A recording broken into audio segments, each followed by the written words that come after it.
Let's start off. God bless America. God bless this glorious land. And because this land is so glorious, it needs a new president to match that glory. And that person is Phil K.O.E. Yes, Phil K.O.E. in 2024. A man who truly loves America. A man who loves this nation and the people in it. Phil K.O.E., the true alternative in 2024. The man you all need. A man of the nation.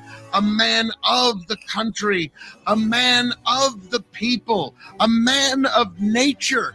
A man who is going to point us to a brighter tomorrow. Yes, Phil K.O.E. He is a man of decisive action. Phil K.O.E.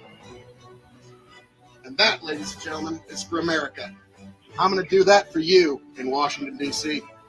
Whatever that is, you're going to get a lot of that. Yes, folks, Phil K.O.E., a man who will make sure to dot the I's and cross the T's of American government. Phil K.O.E., he will make sure to preserve your freedoms to work on go-karts on the weekend or whatever you call fun in this glorious nation. Phil K.O.E.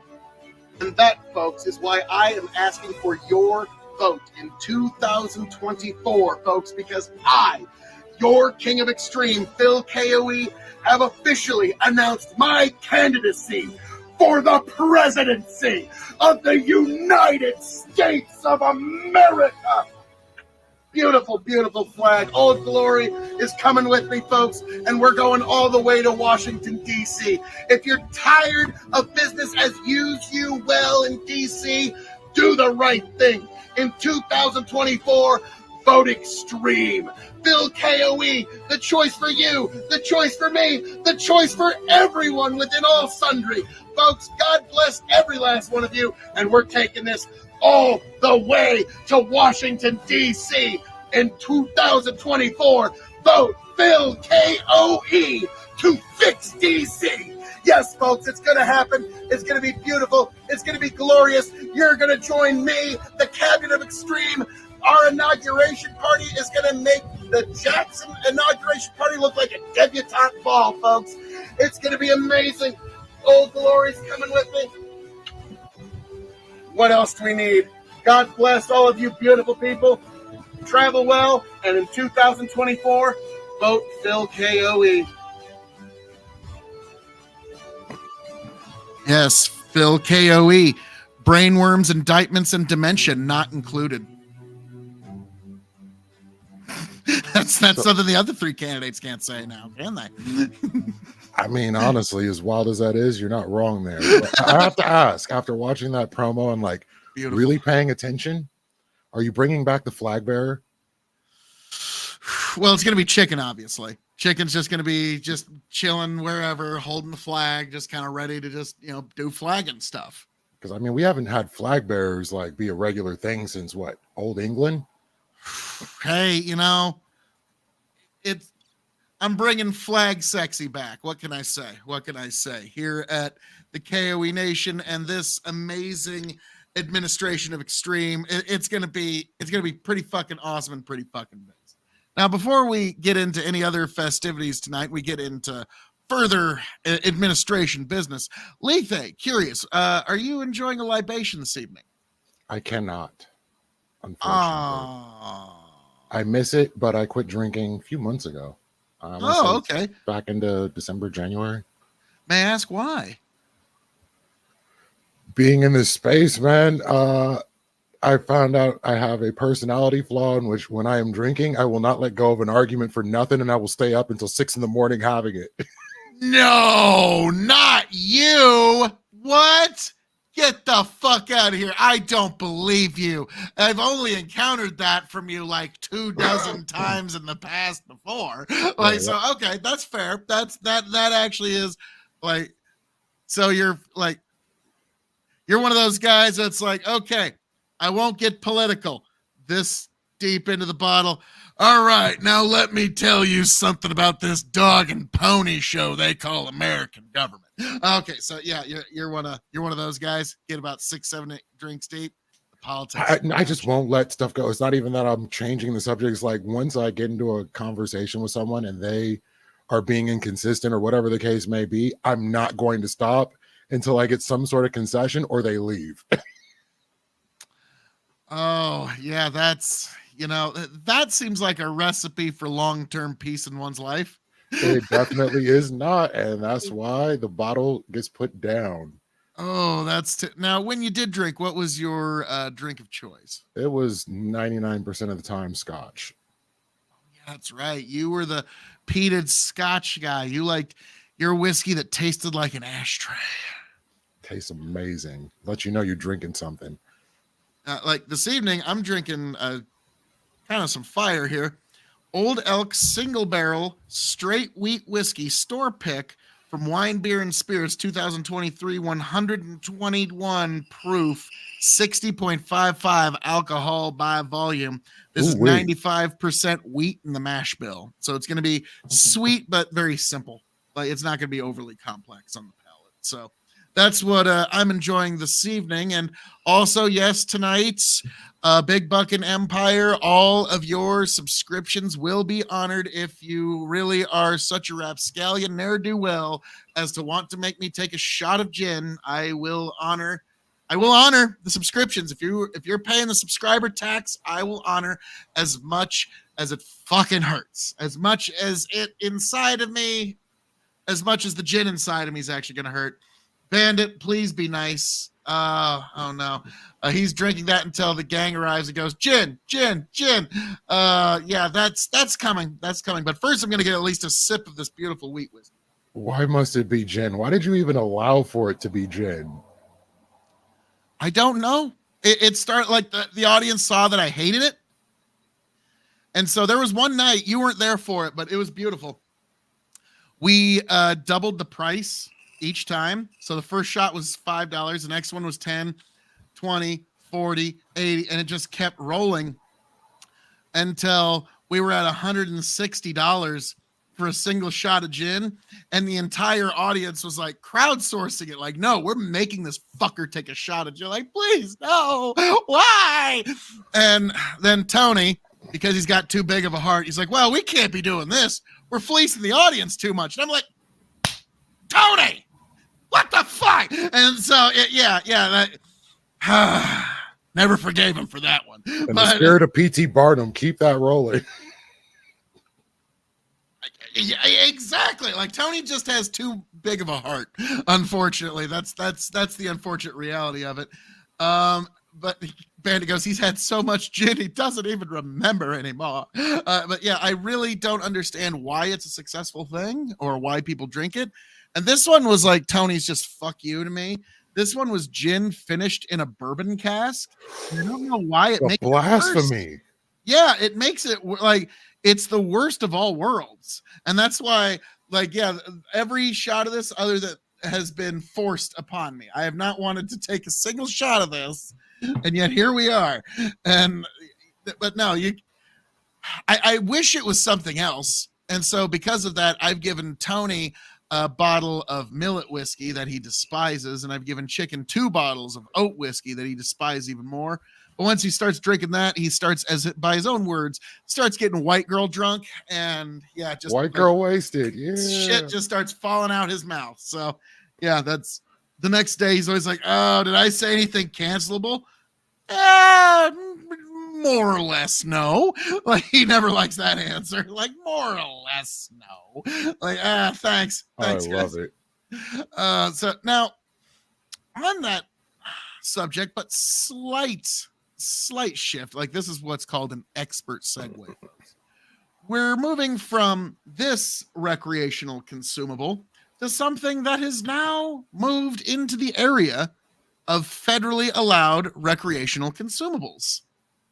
And that is marijuana has been rescheduled from Schedule 1 to Schedule 3 in the Controlled Substances Act scheduling. This is something that I never thought like. Honestly, I just figured this would just go on forever somehow. Like there would just be a never ending to this. It would go on for decades and decades. And, just the minute I started speaking about it, and I was thinking, gosh, I wish Eichau was here for this. And Lethe, I don't know if you know this, but ask and ye shall receive, seek and ye shall find. Eichau Rich himself. How are we doing here, Eichau? How are we doing, sir? Oh, and of course, the perennial mic problems from Eichau Rich. Like you can almost set your watch to it. God bless him. We love him. We love him. But we still got the beard of knowledge here and the aesthetics that come with. The glorious beard is upon us. I blame StreamYards. There we go. Yeah. That is rocks. true. StreamYard is the PlayStation Network to Discord's Xbox Live. Like that, there's just no other way of putting it. Like, but I'm a PlayStation snob, so of course I like StreamYard. So that's just gonna correlate. Makes sense. Track. Now, Rich, right when you got here, Bandit's actually correct. I blame his fancy coffee. Yep, I blame the fancy coffee. Oh yeah, that's coming. Like that was like one of the silliest things we had done in a while, and I loved it. Like it's like we were dogging you on that fucking coffee. Like, dude, really? How the fuck? It's good coffee. Oh, I bet it's amazing. Fucking, I bet it's like I don't know, like if you love coffee, I mean, it's got to be like almost like ecstasy in a cup or something. I mean, like, it's better than. I won't say it's better than like a third wave coffee shop, but it's certainly better than Starbucks or something like that. It's somewhere in between. I thought you were going to be like, well, I'm not going to say it's better than sex, but it's better than gentle lovemaking. It's like, oh, wow, okay, all right. Like I don't know. A good cup of coffee will get you there. Yeah, I'm a tea drinker, so I'm just I swing for the other team in that regard. See, I'm a post-revolutionary American. We don't drink tea anymore. Oh, I'm pre-revolutionary. I heard the other day that history didn't start until 1776, and everything before that was a mistake. Oh yeah, I've been meaning to ask you. KOE Nation. That means you have your own nation. So when you're running for president of the United States, do you have to in order to do that, do you have to renounce citizenship in the KOE Nation? On my inauguration day, we will cross that bridge when we get there.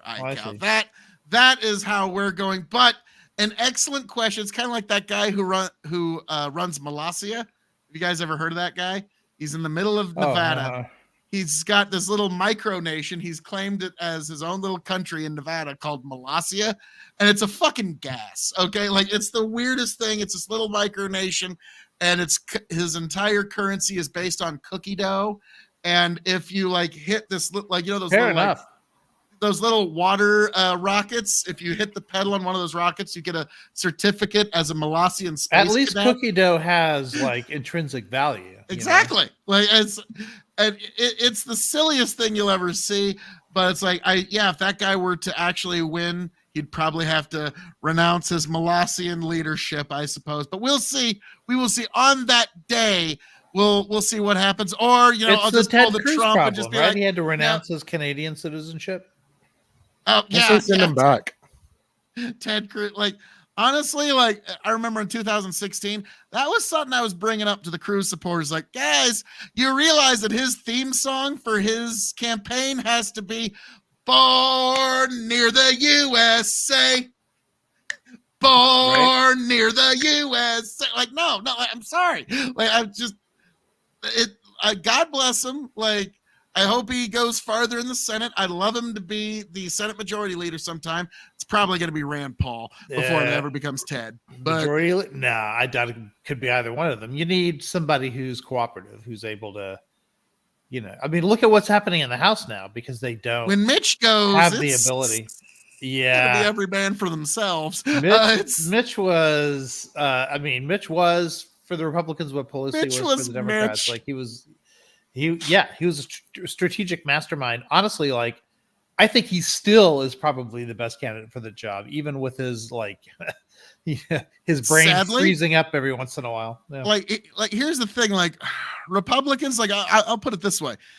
Like I'm really glad Mitch McConnell is on my side because holy shit, that motherfucker puts work in. Okay, like and yeah, like you said, it's kind of like Nancy Pelosi. It's like, why do the Republicans hate Nancy Pelosi so much? Because she's been fairly effective. Okay, and it's kind of the same way with Mitch McConnell. It's like when we were like, holy shit, we actually got Barrett on the court. You beautiful bastard, you beautiful bastard. Because that one was no. There's nobody on the Republican Party has been as effective as him since Reagan. Mitch plays the long game like a boss. I can't even argue against that. Yeah, and that does raise the interesting question. We'll get into the other stuff here in a minute, but like you have raised an interesting question, and this is something I mentioned a couple months ago. If you look at the people who run American politics. Joe Biden, Donald Trump, Mitch McConnell, Nancy Pelosi, and fuck it, throw in Charles Schumer and a couple others. Like these are all like in 15 years, none of these motherfuckers are going to be running shit if they're even alive. Right. So American politics is going to look very different in 15 years. And so who do you think rises up and like who takes Mitch's slot and who takes Schumer's slot like in the Senate? Like we'll get to the House here in a minute. But. Yeah, well, I mean the parties run on seniority. The Senate still runs on seniority. The House Republicans are like not exactly keeping with tradition right now, but the Senate still does. So I guess we just have to go look at the senators Lindsey and see Graham, who has is it? Ew. Yeah, but Lindsey doesn't have the organizational skills for that. I mean, he just has that crippling lack of likability. I mean, don't get me wrong. Like the majority leader isn't going to be the most senior person in the party, but it is going to be somebody who's senior. So let's see. I mean, there's about 50 of them, right? On either side. Yeah, on either side, there's 50 potentials. That's why, like, I think the people who kind of represent political wings of the party. It's why I say like Ted Cruz and Rand Paul have a. I mean, it's pretty easy to say that maybe whoever's in leadership is just going to move on up, right? So that's typically how it happens, especially in the Republican Party. So if you look at the minority leadership, it makes sense. He absolutely has the seniority for it. He's in leadership. He's barely enough name recognition. And he's has a strong association with Trump, which is a big plus within the party these days. I mean Thune, or then the chair of the conference is Barrasso. Don't think Joni Ernst will be majority leader. Capito I could see. I would say Thune would be my favorite for the Republicans. And among the Democrats, I mean, it's going to be Schumer for a while, right? Like, he's not that old by Senate standards. I was about to say, like, his hormones are almost not completely gone. He's only 73, okay? Call me when he's in his teenager 80s. By Senate years. Yeah. He's only 73. Oh, wow. Unfortunately, that's bright and youthful by the United States Senate retirement home. Yeah. Now, I would be fine with following the Catholic tradition of you lose your voting status at 80. So as soon as you turn 80, you can no longer hold that office. I don't know if you would have to step down at 80 or if you just can't run again once you. Are you talking about just elected officials or just like everybody in the whole country? Like, nope, you can't vote. Well, honestly, probably right now, just talking about the presidency, but I could see maybe the same for the Supreme Court or something. The thing about elected officials is they have staff. They're just like voting. Like they could even prop up what's her name, Feinstein. They could just prop her up and tell her how to vote, and she votes that way. That's what they did for last couple months. Yeah. That's absolutely how it was in her office. And that didn't turn out to be a disaster, right? But you could not possibly run a presidency that way. So, we've been doing it for 3 years. What are you talking about? We've unfortunately found out for 3 years we don't actually need someone in the Oval Office. He's not at Feinstein levels. I mean, there's a reason why he still does press conferences and still holds conversations with people and is still willing to debate and everything else. And also like you got that same issue with Trump. So that's kind of like a wash, right? But I would be fine by saying He's got it by actually, like 3-4 years or whatever. we it have is. two ages in the Catholic Church. We have 80 if you're in the College of Cardinals. Actually, it's kind of nice the way we do it. When you turn 80, you still remain a cardinal. You can even go to the conclave to elect the next pope. You just don't get a vote, but you can hang out. You can be there. I want to be here for the buffet. It's a really nice buffet. But 80, you can't stop voting. So maybe you can be like, you know how we have representatives in the House that don't get to vote because they're from like territories and not states or whatever. Like Puerto Rico. Like maybe we could say, okay, you can still hang around, you know, when you hit a certain age, you just can't vote anymore. Maybe that would be a nice way to do it, like they do in the College of Cardinals. Or with bishops, it's 75. And the way it works with bishops is you have to turn in your letter of resignation to the Pope upon turning 75, and then the Pope either accepts it or doesn't. So if the Pope decides that you're fine in that position where you are or whatever, then you can stay after 75, but you have to at least offer to resign at 75. Okay. So that puts all the power in the Pope's hands there. It's like, all right. That does put, although it's still slow, right? Because it takes a long time to turn 75, right? So like if the previous Pope, are turning bishop at like 69. Well, let's say Benedict makes somebody a bishop at 40, right? The very next Pope probably won't be the one to replace him. It'll probably be 2-3 popes down the line. So it's really slow. So for instance, the United States Council of Catholic Bishops, the USCCB, still has sort of a Benedictine bent to it philosophically. It's not there haven't been enough bishops, for them to be more Franciscan in nature. So that it takes time, and it probably won't happen within Francis's lifetime. So really, it'll be probably the next Pope, sometime in that person's papacy, when the church starts to reflect Francis, if that Pope has the same philosophical bent as Francis, which there's never any guarantee of that, because you never know where the Holy Ghost is going to take people. Yeah, that you would think it would be getting even more like Francis, but also there's this very strange.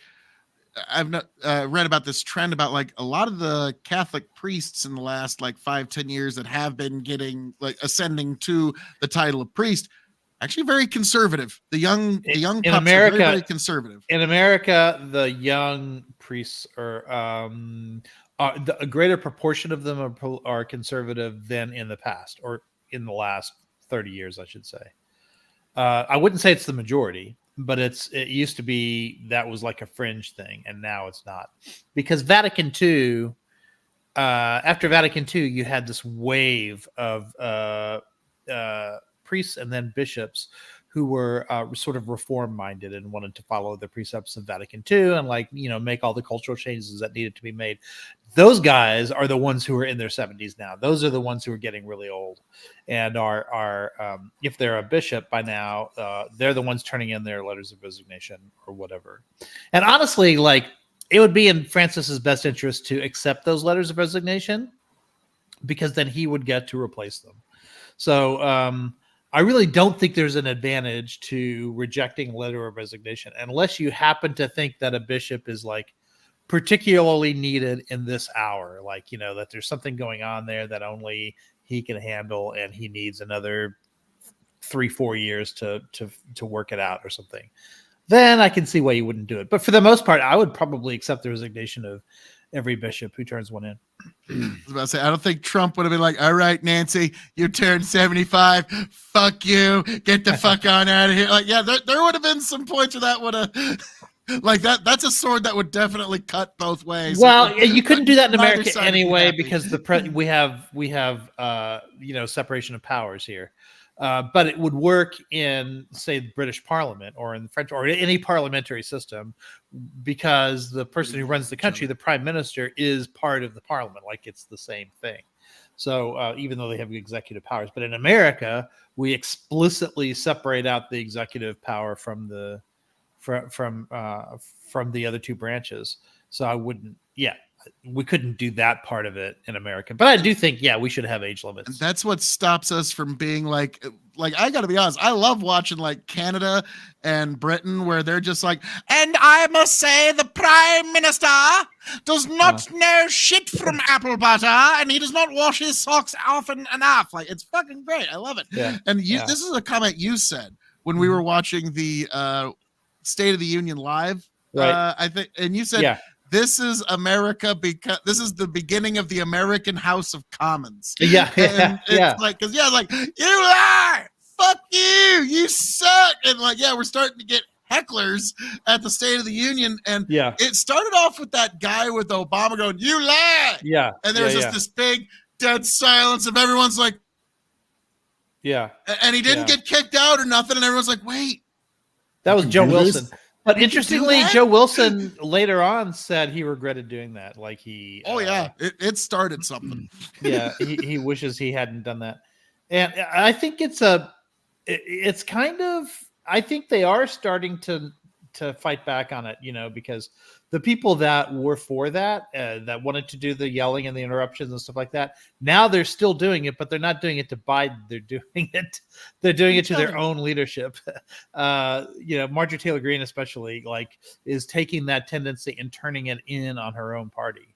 And as a result, all of these bills that have gotten passed out, it's not just the most recent one, right? Which I'm sure we'll talk about the defense authorization bills, but also the budget. And there's been 4 or 5 major sort of omnibus and budget bills, and then plus this big military spending bill where it was either going to pass with Republican unanimity, in which case I get that Marjorie Taylor Greene didn't want to pass it all, but you can either pass it and have what you want in it, or you can force Republican leadership to make a deal with the Democrats to get it done, which is what he did. And the Democrats are going to say, okay, but here's 5 things that we want in this bill that aren't in it yet. And he had to make a deal. So Marjorie Taylor Greene and those people have essentially made all of those bills more liberal than they otherwise would have been. Yeah, I don't agree with her last push to let's get rid of Speaker Mike Johnson. Don't get me wrong. I'm not happy with this last bill, but it's all right, give the motherfucker 6 months. Even Trump said now is not the time, right? He's like, wait till after the election, give me a chance to at least appear reasonable to some voters. And then we can do what we want afterwards. Just from a strictly strategic point of view, he's right. It's amazing that these people are not even persuadable by their own party's leader at this point, which would be Trump. Marjorie Taylor, even I've had to admit, she's sort of a loose cannon, and she's a favorite of the left. She's a darling of the left. She's sort of like Alexandria Ocasio-Cortez or Rachel Maddow. Oh yeah, you remember when who was the other one that's her twin? Even though they hate each other and they're fighting, but Boebert, yeah.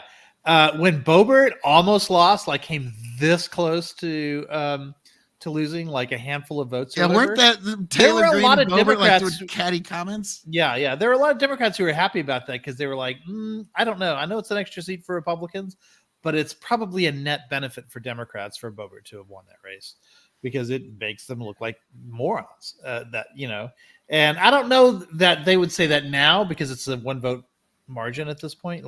We would actually have Democrats would actually be running the House now if Boebert hadn't won. So maybe it would have been better for the Democrats if the Democrat had won that race. But I get their point that there are certain people in the Republican Party who are doing a lot of damage to the party's own brand, and they're also making all those bills more liberal. This isn't the first time. The last time this happened was when the Freedom Caucus wouldn't pass any budget items. Remember that? And then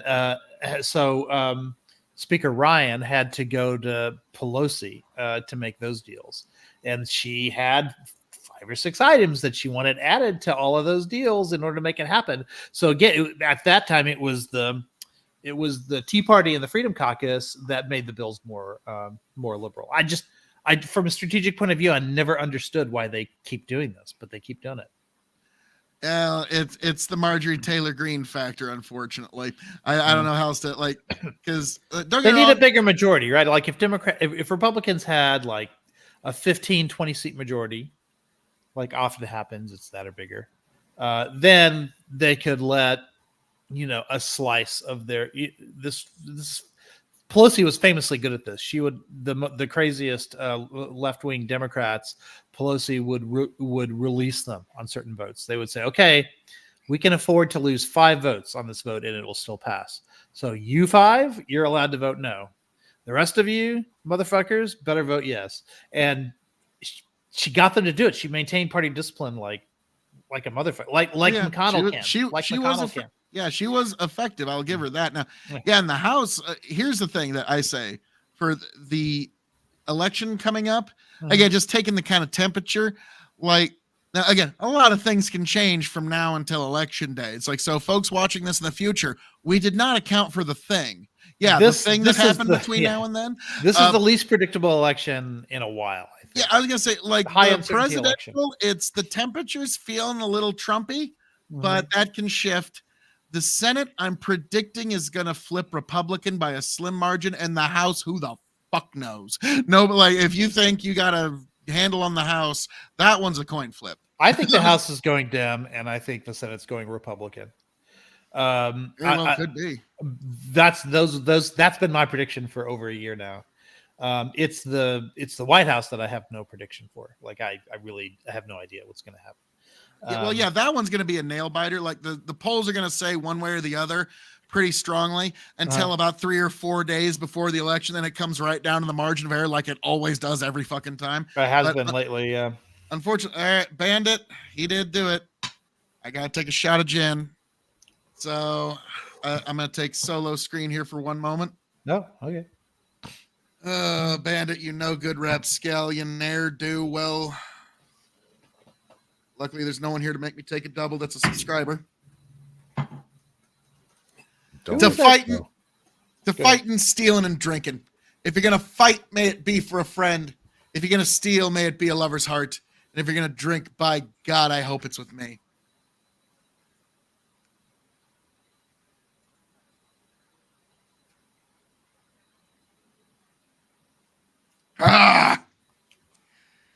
Bandit. No. Why? You have the option of just like taking it intravenously so you don't taste it. Probably better. On my taste buds, yeah, it'd be better. Oh, God almighty. Well, who do you think takes over for the Democrats after Pelosi's gone? I'm going to go grab my tea. I'll be right back. Honestly, I would just go like straight down the leadership. It's kind of boring. But I also think, talking about the Senate, it's going to be Schumer for a while.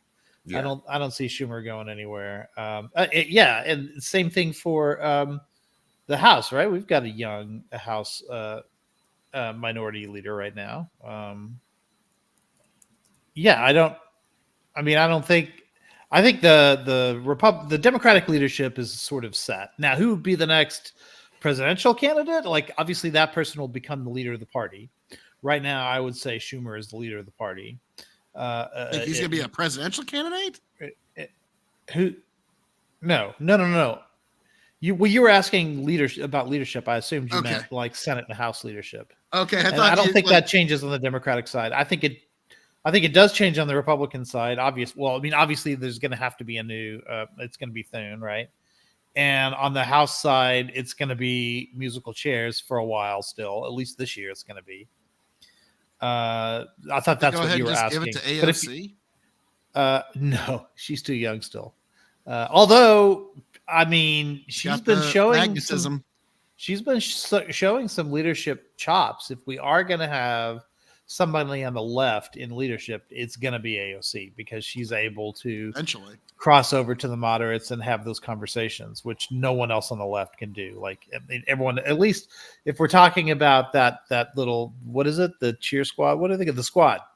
If it's somebody from the squad, the only person it could be would be AOC because she's the only one who actually has relationships with people in the center and actually has to women in a way that a lot of politicians don't.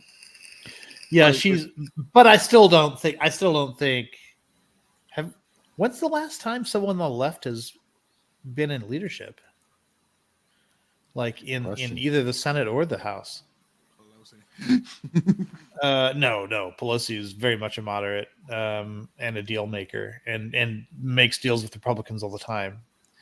Like, I'm trying to think of to me, I'm just like left and Democrat or similes. Like I get lefty, like on the left, there's infinite little lines of demarcation, but yeah, the last lefty presidential candidate we had was Dukakis in '88.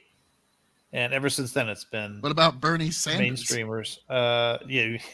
Come on, man. He's older than all of those other motherfuckers. I know, but he was running not too terribly long ago before he sold out to Hillary for another vacation home. Yeah, I mean, he was losing. He didn't have a choice. Yeah. Ron Paul didn't sell if out. Anything, he didn't win in the end. Look what it did. Ron Paul sold out a lot. Yeah, I mean, he's not a libertarian by any stretch. He did not come out and he didn't come on. Oh, I'm sorry, you said on Romney. I was confusing Ron with Rand. No, Ron stuck to his principles. His son Rand, and this is something. It's kind of weird. Rand has made some deals and he's got it on board with some things I really don't like. Like he wanted to remove birthright citizenship, and I was like, what? Yeah, but that I was like, what? Okay, but Ron. But Trump has also said that we should get rid of birthright citizenship. Yeah, that's just something I don't agree with. Trump's not perfect, so he's going to do some things I don't agree with. But it's also in the Constitution, so it's not going anywhere. It's going to be very difficult to get rid of anything that's in the Constitution. So, not mentioning why we have birthright citizenship. Yeah, you're right. Yeah, exactly. But no, what I will say, Ron Paul, and I don't even know if he quite would have without Ron Paul and the love revolution, if you will, from the 2008 and 2012 campaigns, I don't think we get Donald Trump. I think there's a weird connective tissue that's not exactly understood between what Ron Paul started and there was. Well, it's anti-establishment feeling, just broadly. Yeah, it's this. If you don't educate yourself on what they actually think, you can see how the two camps are roughly on the same side because the enemy of my enemy is my friend, sort of thing, right? Yeah, and so I think Ron Paul very much gave way for Donald Trump gaining power. It's sort of like how Chiang Kai-shek, and Mao were on the same side for a while until they weren't. It's like that. They had. I'm guessing Mao killed the other guy. No, Chiang Kai-shek fled to Taiwan and became the leader of Taiwan for the rest of his life. Because Mao wanted to kill that guy? Well, they wanted to kill each other. They tried to kill each other. It was a war, and at the end, the nationalists lost the war, so they all went to Taiwan. And it was really frustrating for Mao that he could never, cross the sea and get into Taiwan and take them out. That was the one part of what was China at that time, and there's a big argument as to whether or not it is still China. About to say, look where the heck we are now. I was about to say, depending on how America's doing on any week, China likes to push that question a little more. But weirdly enough, that you mentioned that, one of my favorite. Well, strategic ambiguity is over, so America is officially on the side of Taiwan now and has been for a couple of years. But I got to ask, Haley, how did you feel about John Cena's apology in Chinese to China as a wrestling fan? That motherfucker figured out a way to, in 2 promos, piss off everyone.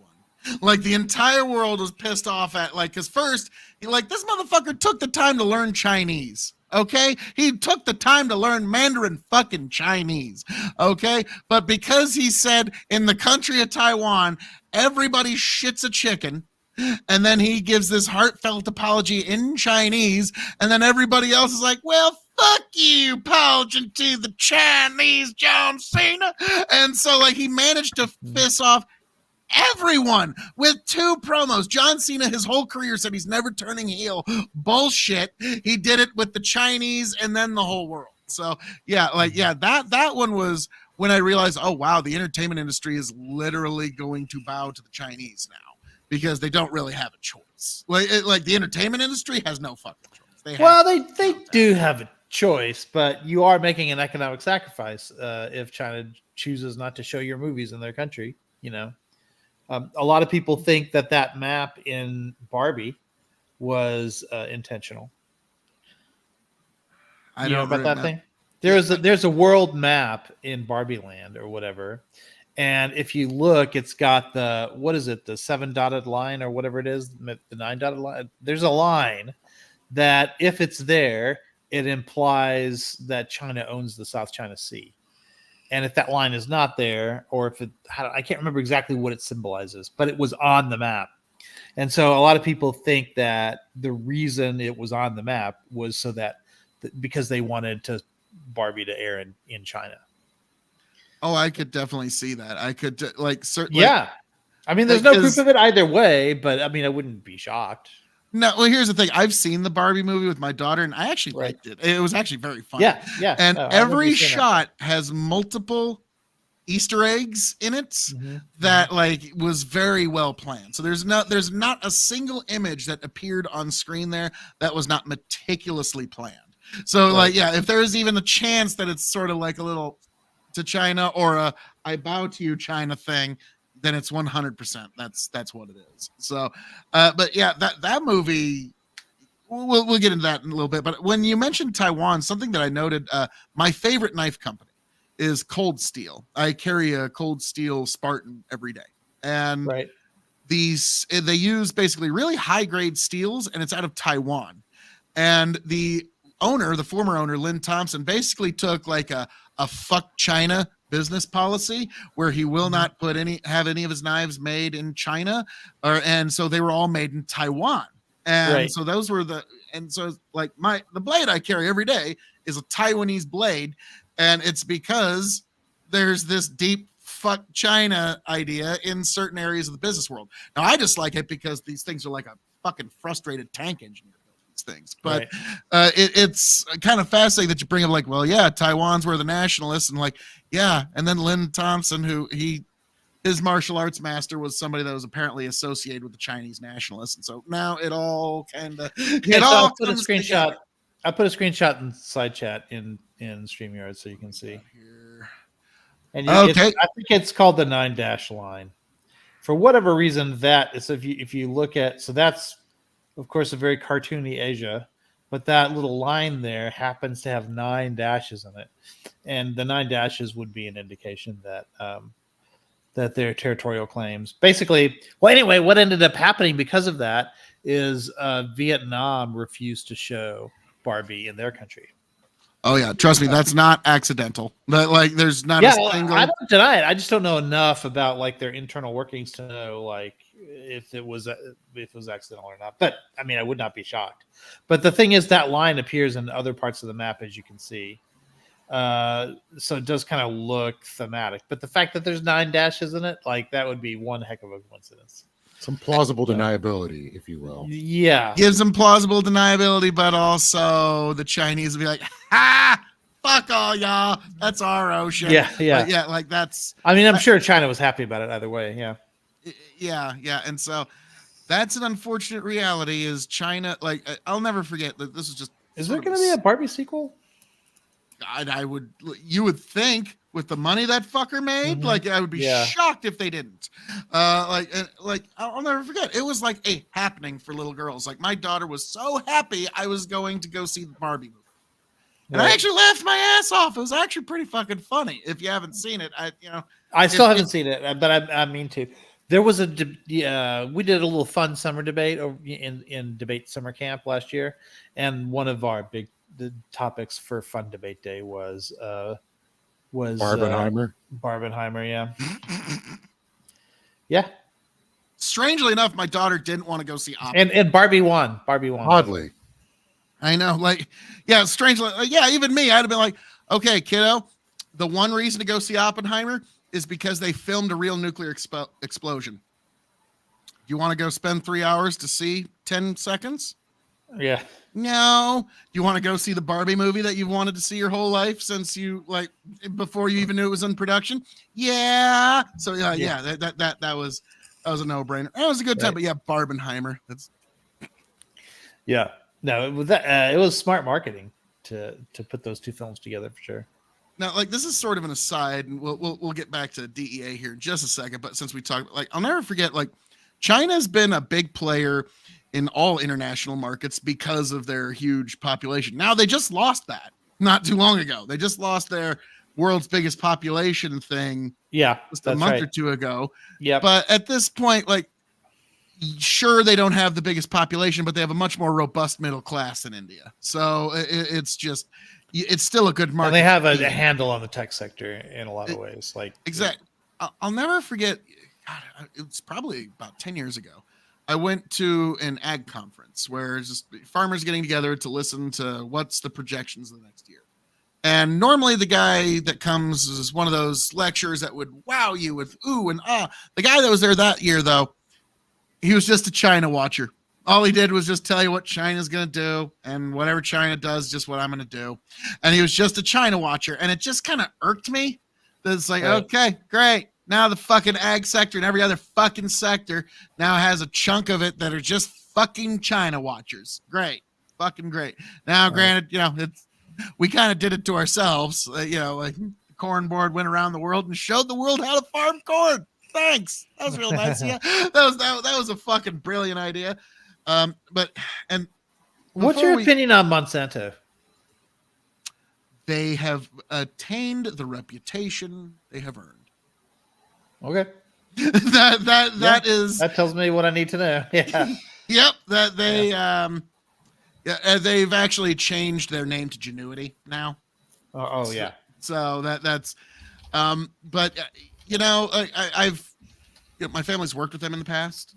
Okay, so it's not like they're not 100% safe. But is it true that if their shit sort of drifts into your farm and then your like ends up becoming like your main output just by accident because of the way shit happens, that you'll like be sued for having their property? Okay, like I think you're talking about the canola farmer in Canada. If that's I just remember farmers talking about how that's Canada. Like you leased out like rights to use the like that DNA strain or whatever for a year at a time. And so if you use it 1 year, you can't use it the next year, and you have to make sure that it's segregated out from what you are growing. Otherwise, you have to pay for another year. You have to pay royalties. Yeah. Now because even though you might not be able to control what ends up growing in your field because it drifts. That's what I was told. I don't know shit about shit. Now, depending on the crop, because like the guy that I think his name's Percy Schmeiser. I might be wrong on that, but I believe that's his name. And he's talking about canola. It's like, bro, canola don't fucking drift like that. Like to me, like corn pollen, like yes, it can in theory drift 500 feet, but I have a hard time getting the pollen to move 3 fucking rows. Okay. So the idea that it's going to be this massive, that's generally not what happens. What generally happens is, a young farmer or an old farmer. Actually, I've mostly known older farmers do this. Will get a little cheeky. They'll save a little extra back that they don't pay royalties on. And somewhere along the line, they get caught. And then like them no good bastards. Now don't get me wrong, Monsanto's bastards for other reasons. Okay, they're bastards for other reasons. But like that one, it's kind of fuzzy. Like sometimes it is what you're talking about, but it depends on the crop. Because like I'll never forget one time I had to. When I hear it, it's always in the context of corn. Yeah, but like one time I had to isolate because we had a smart stack that we had to isolate 1,246 feet. Because we want to make sure that no pollen could possibly, and so there is the potential for cross contamination, yes, right. But generally, like what you're talking about, like it doesn't like make its way into your system like that. It's just generally a farmer will get a little cheeky and try to, get around some royalty payments, which I actually kind of noted to my brothers years ago. That's like, man, how far farming has changed. Because like, our great grandfather. He just picked one part in the field. He's like, yep, that's the best wheat. I'm going to save that for my seed next year. Right. And now, like us, we were making fun of some old timer who got busted for not paying his royalties on his seed. Like, wow, how fucking much the industry has changed. Like now, us young kids are making fun of the old timers not Right, paying their royalties. The old timers thought this is bullshit about our fucking royalties. Which, don't get me wrong, it is. But like it's don't get me wrong, we like access to the trades. Mm-hmm. But there's some practices that could do without. I will say there's other producers that are actually quite reputable in the industry now, though. So like that's how I would put it. Hey, let me ask you this too. Have you been seeing any Northern Lights up there? We got them down here in Dallas. Isn't that tonight? It was last night It already too. happened. Yeah. Oh, okay. Well, it was supposed to be tonight as well. Okay, I was planting on drill last night till midnight, and I didn't see. You should be able to see it now. That way. Well, I should be able to see it now. Hang on, I'm gonna go look out my front door real quick. Give me where I live. It's a little bit too bright. We're too okay. urban. So this is that moment. It's kind of like that Saturday Night Live talk sketch. Yeah. Talk amongst yourselves. I'm just gonna check out, see if I can see some Northern Lights real quick. That's. I'm too into the city to be able to see anything. Watch, it's going to be aliens, and Phil's never coming back. Right. Yeah. That always happens in the farms, doesn't it? Like exactly. All he needs is a squirt gun, and he should be fine. Yeah. Started watching this show the other day. It's got Josh Brolin in it. And it's kind of about like a singularity that allows for time travel. Yeah. It's pretty interesting. What's it called? Outer Range. Oh yeah, Outer Range. I've seen it. Yeah, that's been out for a couple of years now. Yeah, I just found out about it yesterday, and I'm like 2 episodes in, and I'm like, what the deuce? Oh yeah, man, it gets better. It's really good. I like it a lot. But it's giving me Lost vibes. Should I like save myself now or just keep watching? No, it doesn't. It doesn't pull a Lost, but it's only one season, right? So who knows? Maybe new season's coming out now. Fucked up. So season 3 is coming out now. No, I'm hearing the new season is coming out like soon. Yeah, that would have to be season 2. Yeah. Because I haven't seen a season 2 yet. So yeah. Oh, good. I'm glad you said that. I'll watch it probably this weekend. Yeah, it's really good. And I think Phil would dig the vibe on it. Wyoming I don't see cattle shit. ranchers. Yeah. Okay. Well, if you don't see it, then I don't have a prayer. Then it doesn't exist. Yeah, because you're out there in the rural area, and you're also a lot further north than I am. So yeah. Here's an example of a cold steel blade that I really like. Oh, nice. The OSS. And actually, there's a blade on this back end here, but it allows for a snap cut, but also it's a dagger, and it's got a. So do you use it for farming shit? No, this one I just bought as a Christmas present to myself because it was on sale for Black Friday on Amazon. Maybe because you have a use for knives out in the field, I'm sure. Oh yeah. I use knives every day. Yeah. You generally here's the thing: the tip of the knife actually goes perfectly into the furrow of the planter, so I can move the dirt out of the way and then see the seed right where it is where I planted it. So yeah, the tip of a knife is actually my most valuable tool out in the field. This one though, I just bought as a lark because it was half price. Basically, that was why. But yeah, this is a Taiwanese blade made by Cold Steel.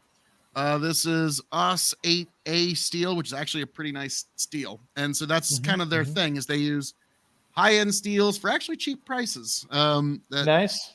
But yeah, so I would recommend if you're going to get yourself a blade, a Taiwanese Cold Steel is definitely where I would recommend. I actually do need to get some kitchen knives, like just for around. Cold Steel makes a good set of kitchen knives too. I've been asking Jack what to get. Yeah, he gave me a few recommendations. But now I'm sorry, I kind of got off. What were you two talking about right when I got back? A TV show called The Outer Range, which we can't really describe it to you at all without spoiling stuff. So you would have to just watch it. But it's like set in the rural area, so it's like farming culture, and it's in ranch. I think it's ranchers and rodeo riders. Mm-hmm.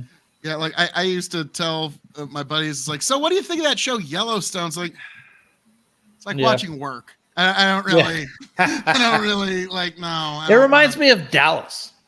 A little bit. Yeah, But I always love when the main character's like, why is everyone trying to steal my valley? Why would anyone want this beautiful thing that I'm willing to fight and fucking die for? I don't understand why anyone would want it. Like, Right. bro, yeah. You're willing to fight and die for it, so obvious. Right. So, but I love the show. I love the premise, but it's one of those shows you can tell, like, all right, It strikes me as really formulaic. By season 4 or 5, yeah, you gotta. It's the same shit over and over. Spiral. Like, I'll never forget. There was a video essay about the show Pretty Little Liars, and it's the perfect example of when the writers don't know how to end the show. It got away from them. The fans loved it so much. It started off as like a college murder mystery, and by the time the show's over, one of the characters like being crowned the emperor of the universe or some shit. Right, yeah. It's like, they just don't know, how do we end the show, man? And so like every show, you got to find a way to give it a beginning and an end. And that's why I said in my top 10 TV shows of all time, I put number 7 as Peaky Blinders, because it ended perfectly. It's just, they could come out with a movie. Of course, I do love it when shows have good endings, like when they can wrap things up in a bow perfectly. One of my favorites for that is a show called, it's kind of sort of a time travel show. It's called Life on Mars. It's a British show. Never seen that one. I thought you were going to say Doctor Who or some shit. Like, of course, you're never ending. No. Doctor Who's I mean, it's fine. It's whatever. I watch it because it was part of my childhood or something, but it's not. I wouldn't say Doctor Who was amazing. I thought he was going to say Twin Peaks. Oh, Twin Peaks is amazing. It did end very well. I was just about to say, what about for you, Lethe? What's one that just ended just? Mwah? Ooh. I don't have anything like that, unfortunately. I'm usually bitter with the endings of shows that I end up watching. It's like Dexter, I quit watching after the 4th season. It's like, nope, you're not going to be able to top this. I'm just. Then they brought it back so they could fix the shitty ending, and then they gave it another shitty ending. And then it made it worse. So it's like, no, I'm just like, it's like I haven't seen the Star Wars sequels. It's like, nope, that's just not canon for me. I don't care. I'm just the last few seasons of Dexter are not canon. I mean, there's good stuff in there, but you kind of have to dig for it in Star Wars. Yeah. So I think like I kind of tapped out when I found out there's multiple directors. It's like, okay, so they can't even keep a consistent vision through the sequels. Yeah, that was the price. So if you're talking about 7, 8, 9, and that's the thing. And every time they changed directions, it wasn't necessarily that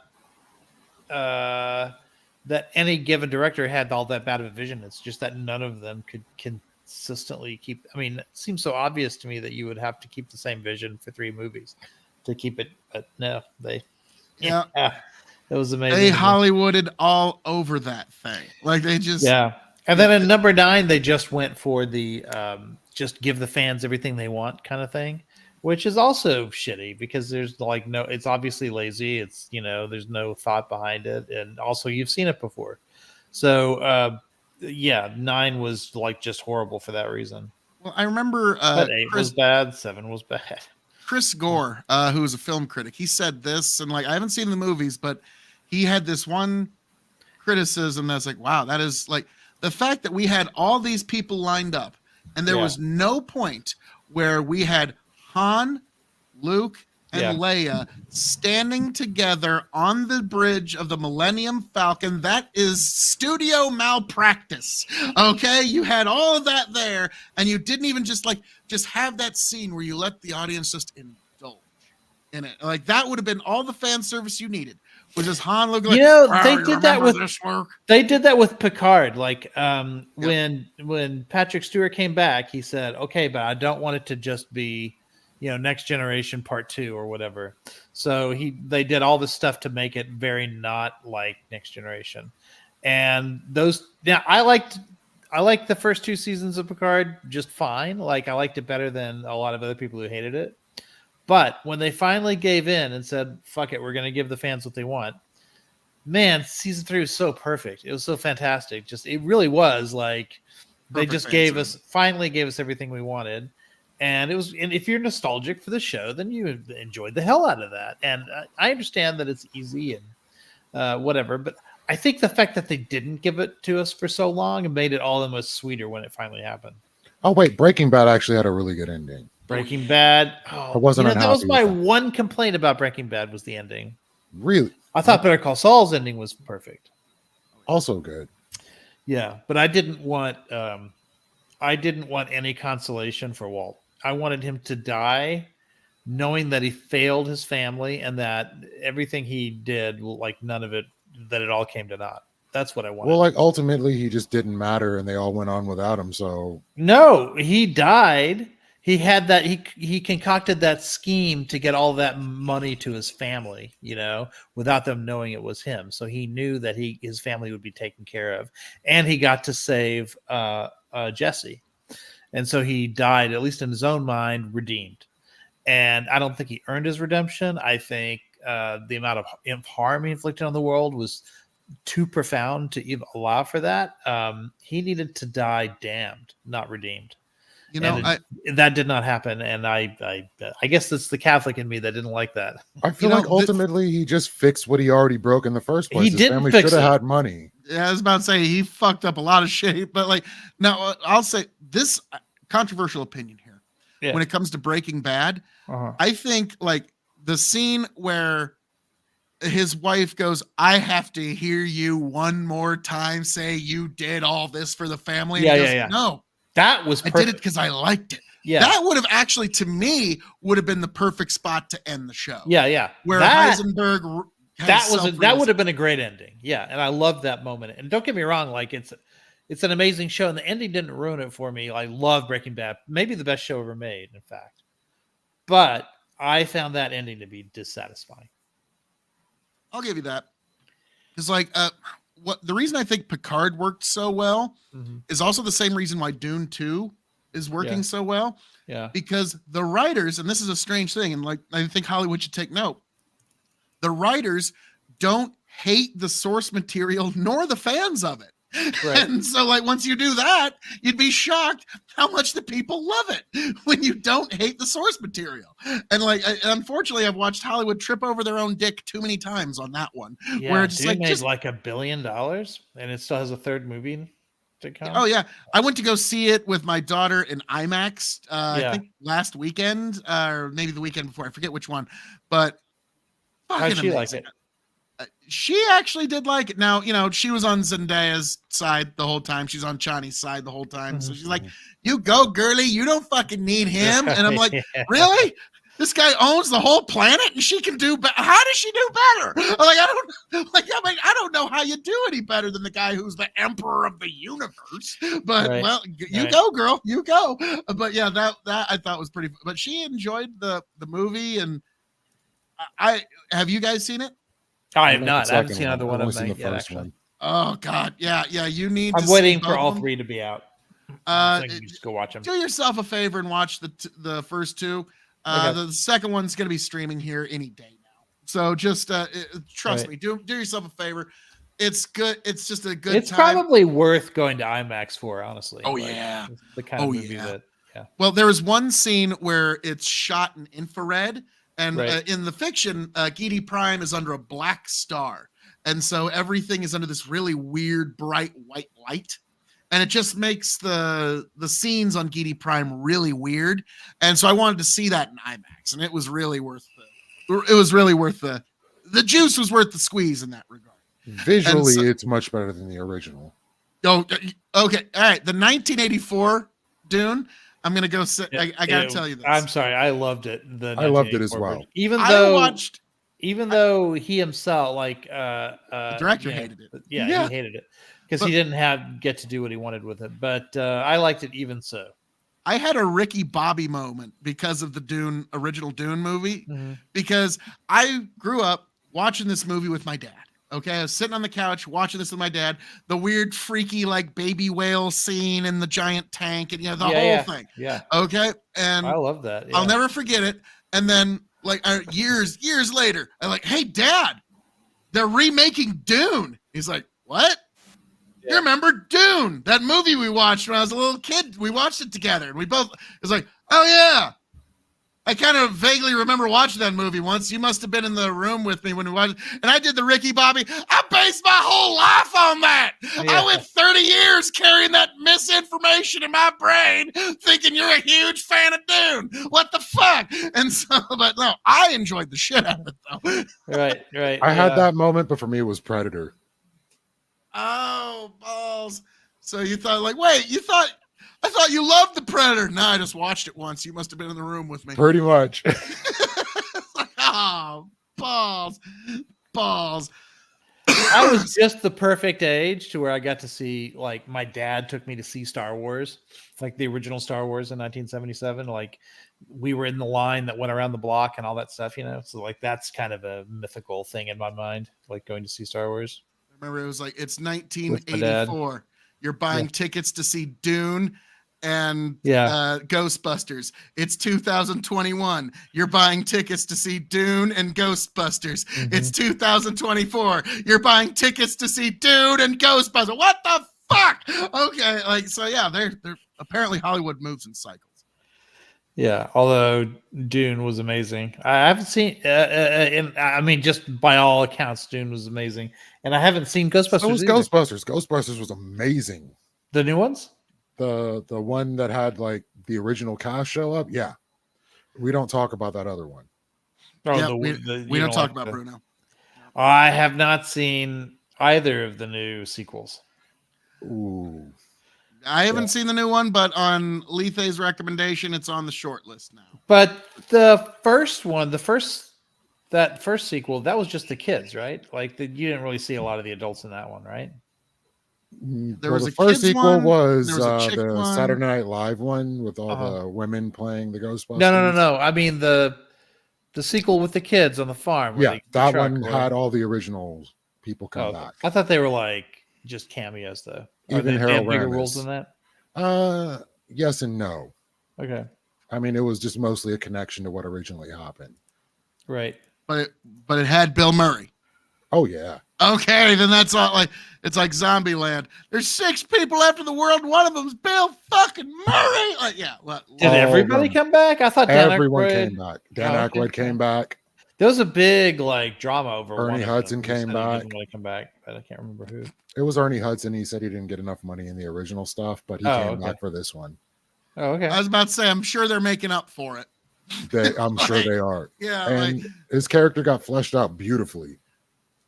Okay, well, that's good. I'll never forget. Like, this is just the one last, if you will, bird walk. Dan Aykroyd has a Crystal Skull vodka.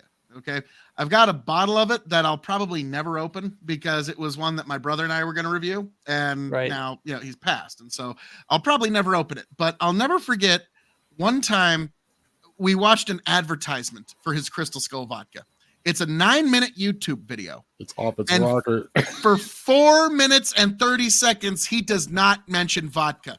Okay, he rants about ghosts, the afterlife, the spirits, and extraterrestrials for 4.5 minutes, and we decided that it is time to encapsulate the spirit into spirits. And it's like, and then he starts getting into the vodka, and it's like the most insane thing you'll ever see. But it was fucking hilarious. So Dan Aykroyd is, he's a true believer when it comes to that supernatural stuff. Like it's. So what do you think is a blockbuster? The official definition of blockbuster is $100 million. That seems a little bit low to me. But I'm just looking. It looks like both of those last 2 Ghostbuster movies made about $200 million each. Like, yeah, to me, it's like again, sounds a little low to me. Does it become mimetic in our society? No, that's like I know that sounds like a weird metric, but does it like puncture deep into the pop culture? Like that's to me an actual, like the Barbie movie that counts. Dune now kind of counts.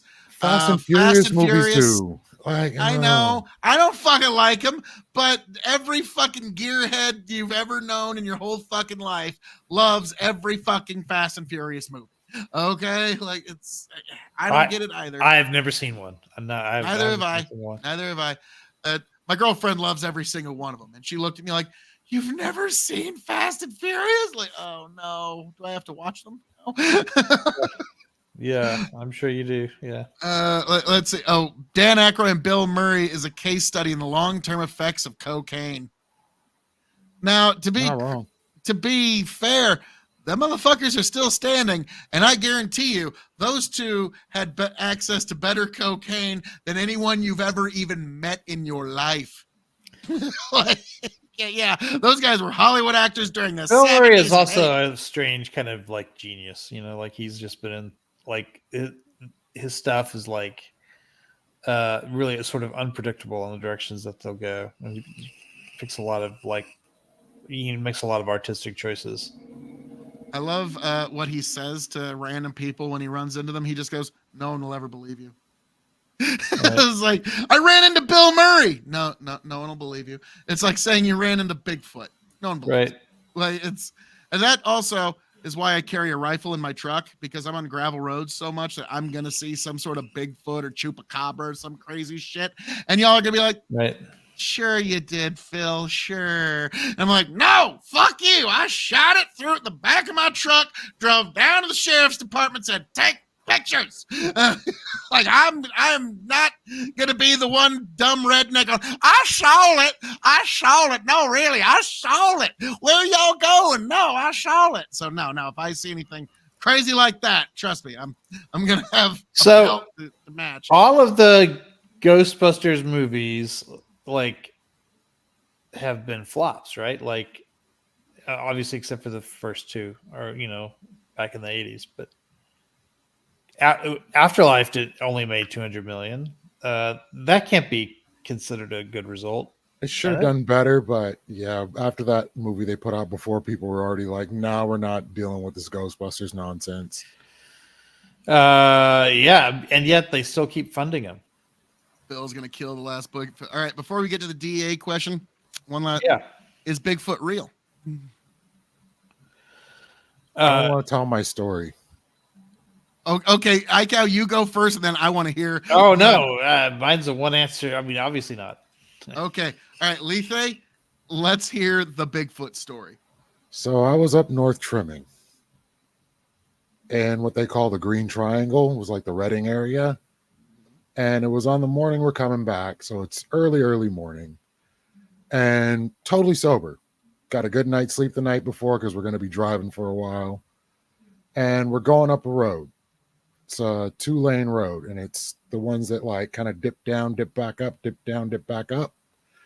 And I saw this thing crossing the street, like walking across the highway. It looked like its arms were really long, but it also looked see-through. I don't know what this thing was, but by the time we came back up the dip, it was gone. Okay. So Lethe saw an ethereal ghost-like Bigfoot that was partially see-through. Okay. And what area of the country was this? This was up Northern California in the Green Triangle. And so I looked on my phone for like where in California people have Bigfoot sightings. That was exactly where it was. And how many years ago was this? 12 to 14 years ago. Okay. Interesting. Because I was going to be Not like, gonna did say you it was get your Bigfoot. smartphone out? But them fuckers weren't around back then. Okay. So Lethe, what do you like? I know you like to Occam's razor. What do you think you saw? Probably fog. I really don't know. Like I said, it was see-through, kind of looked like a thing, couldn't say what it was. So I was probably tripping, but more than likely it was not Bigfoot. Okay. Were you on magic mushrooms? I was not on anything, totally sober. And like we had been partying up there, and I was the only one that didn't take DMT while I was up there. So Okay. I don't know how to tell you this. Somebody slipped some acid in your drink. I don't know what that thing was. That might be like, unfortunately, if we're going to Occam's razor and folks are smoking DMT and shit at that party, like, yeah, somebody might have slipped some acid in your drink there, bro. I don't know how to tell you that. Like, dude, I saw a ghost man walk. Like, because here's the thing. Ghost bear. I would have said it would be a ghost Okay. bear or something on that order. I know people who like have had very, very like almost pseudo religious experiences on psychedelics. Okay. But I also always say, also hold the possibility that you might have just been really fucking high. Just like always hold that as a possibility that you were just really fucking high. Now, Lethe, I know you think some religions of this world were probably founded by intoxication experiences. Like I know They were you licking frogs. Oh God Almighty! So, well, thank you for that one, Lethe. I'm probably gonna clip that out to its own standalone video. It's like Ike House coffee escapade last week. That one's becoming its own video in its due time. Now, oh, here's something I looked at while you guys were talking about that. I looked it all up. Did you know that the all woman Ghostbusters is the Ghostbusters sequel that made the most money out of all of them? Yeah, I assumed it was, and that's what ruined it for the next one. You know, but you it made gotta more remember, money even than Ghostbusters 2, which was Nickelback is also popular. So always remember that. I would also like to deport them with Ted Cruz. Now, I think Nickelback's still Canadian citizens. I think they're still just straight up Canadians. And they better stay there. Yeah, I think Justin Trudeau needs to give an official apology on behalf of Canada for Nickelback. I think that would be. Like, I'll never forget in 2016, Trump supporters were holding up signs saying Ted Cruz likes Nickelback. And I was like, oh, bro, that's fucking mean. Don't you put that on motherfucker. But I mean, it's one thing to say his father, assassinated JFK, but Nickelback, that's a bridge. Or that his wife was ugly. But yeah, Nickelback. I'll never forget that. Like Shane Gillis had the best like stand up about that, where he talks about like, like it was so mean that they just kept throwing dorks on that stage to make him debate Trump, and he didn't give a fuck. He just didn't give a fuck. Like him and Ted were talking politics, and he goes, "Ted's wife, ugly as a dog. You don't talk about a man's wife like that. You have a dog wife, Ted. Sorry." And then now the Conservative Party doesn't want to talk about dogs. And then a week later, he's like, "I endorse this man for president." Like, yeah, you fucking pussy. That was Shane Gillis' exact words. It's like, oh. I mean, I think his problem, and this was true with several of those people, is that they tried to have it both ways, and when you try to have it both ways, you're guaranteed to have a worse outcome than if you just commit even to like the worst possible move, because at least you committed to it, right? But the fact that he went so hard in hating Trump and then so hard in supporting Trump, I think the only other person who went further in both of those was Lindsay. Yeah, Lindsay was Lindsay, unbelievable. He's impervious to hypocrisy. Like, it just doesn't bother him at all. Like, they'll play the tapes in front of him and he just doesn't give a shit. I'll never forget on our cartoon president, they had Lindsey Graham, like, just being a supplicant to Trump, and like, "Mr. President, I agree with everything you do, including when you installed a pinball machine over John McCain's grave. But I do got to say, Lindsey Graham just completely flipped on that. But like, okay. I'm not endorsing violence. I don't think anyone should have ever done this. This was a bad thing. I'm not endorsing violence, but I'm just saying I'm in alternate history is what I want you to think of here. Right. Okay. I truly think if Ted Cruz would have just taken his earphone off, walked across stage, because he was right next to him, and just slugged Donald Trump right there, he'd have probably been the Republican nominee and would have won. Oh, I don't know. Yeah. I'm not endorsing it. I'm not saying he should have. I'm just saying think of the alternate history, because that was when Cruz just kind of like, the winds came out of his sail. But if he would have seen us standing up for his wife, and I will stand up for you, America. Like, unfortunately, that shit probably would have fucking, like, America was a goofy place in 2016. Don't fucking forget how fucking weird this country was a few short years ago. I mean, the only thing I can think of is everyone scrambling to inherit the party when Trump is gone, one way or another, whether it be, that he finishes his term and he's term limited, or he ages out, or loses the election, whatever, however it happens. They're just waiting for that moment so that they can then, be the next. We got 2 questions for the panel. One that I'm going to ask directly off yours, and one from Bandit. The one I'm going to ask is, okay, in your personal opine, who is that torchbearer in 2028? For the Republican Party, I have no idea. It's like so. I mean, I know who I would hope it would be, but that's not the same as who I think it will be. I mean, let's give us both answers. So, who do you hope and who do you think? I think they need somebody who's establishment, who can bring the center back into the party, like who can appeal to people who right now are alienated from the party. So I think, I mean, there was a time when I would have said Chris Christie, but I think he's gone too hard against Trump. So now when Trump's gone, like he'll be considered a traitor to the memory of Trump. So it's probably can't be him anymore. I mean, maybe I guess it's still that Nikki Haley. Oh yeah, no, she's done.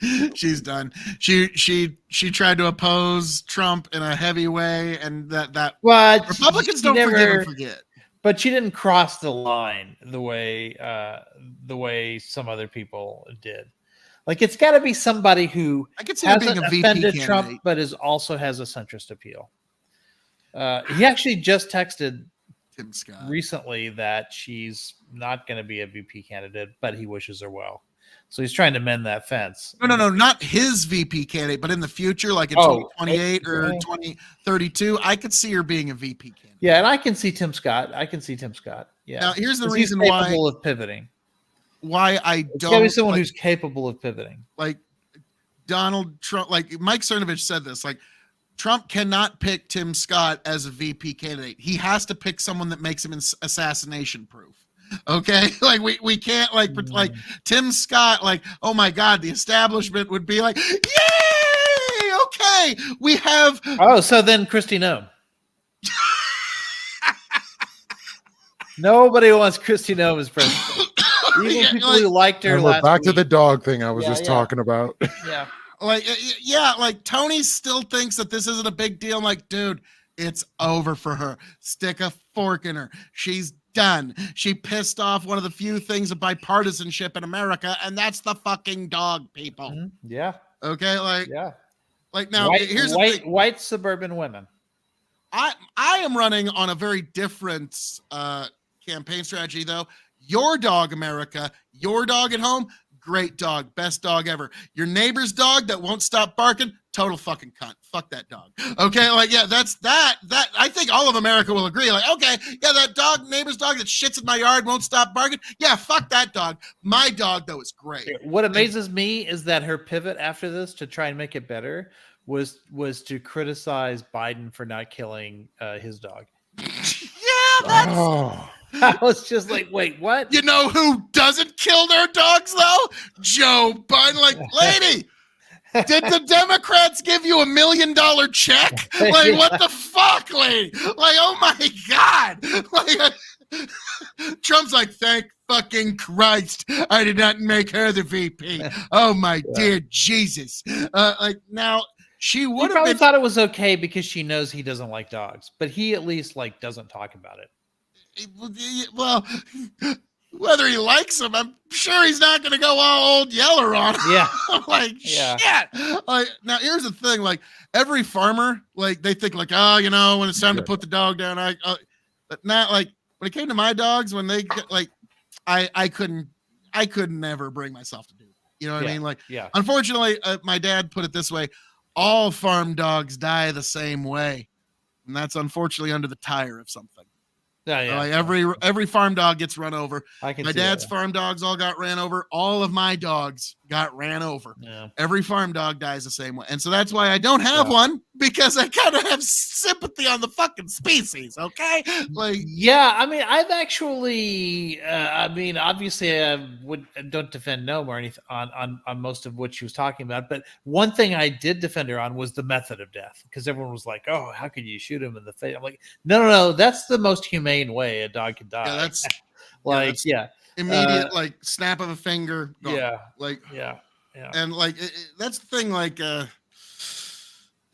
on a farm, you do have to dispatch animals. Like I've shot many animals that were causing some kind of problem on the farm. Like I have a lot of like a good example is badgers.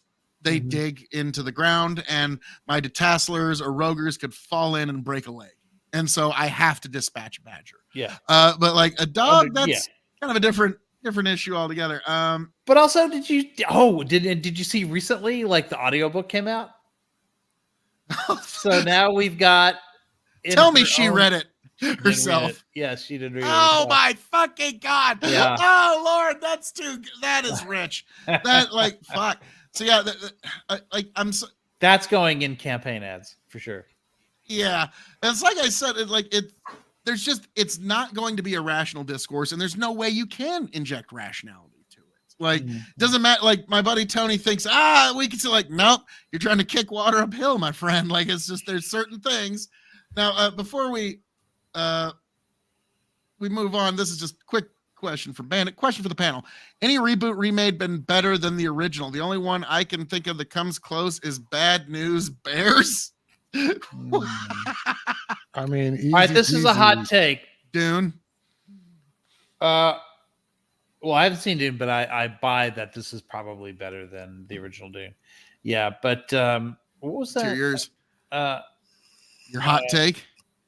What was that movie that was originally one of the Dukes movies, and then Dukes of Hazzard?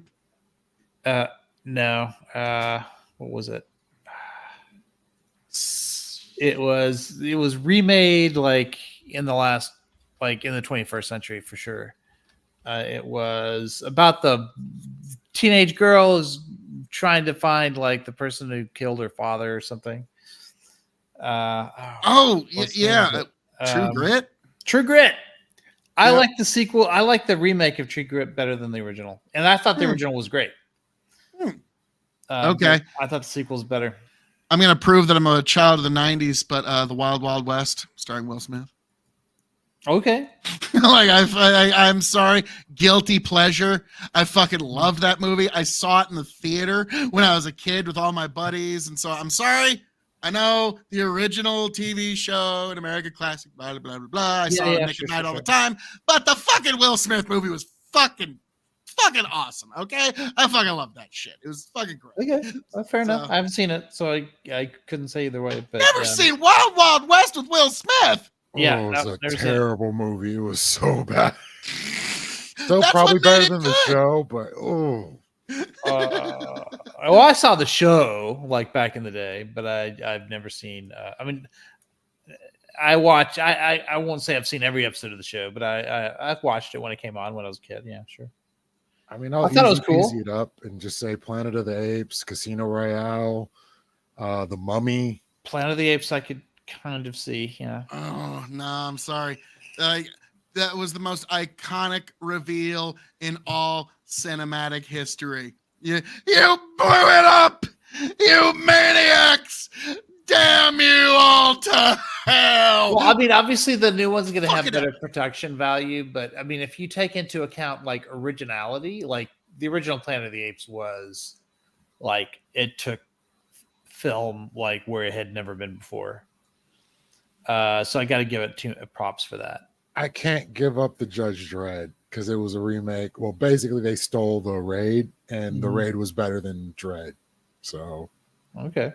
Yeah, I'm sorry. Like the original Stallone, I am the law. Like I think the Supreme Court should open every session with all 9 justices just going, I am the law, and then just say, all right, let's begin our proceedings.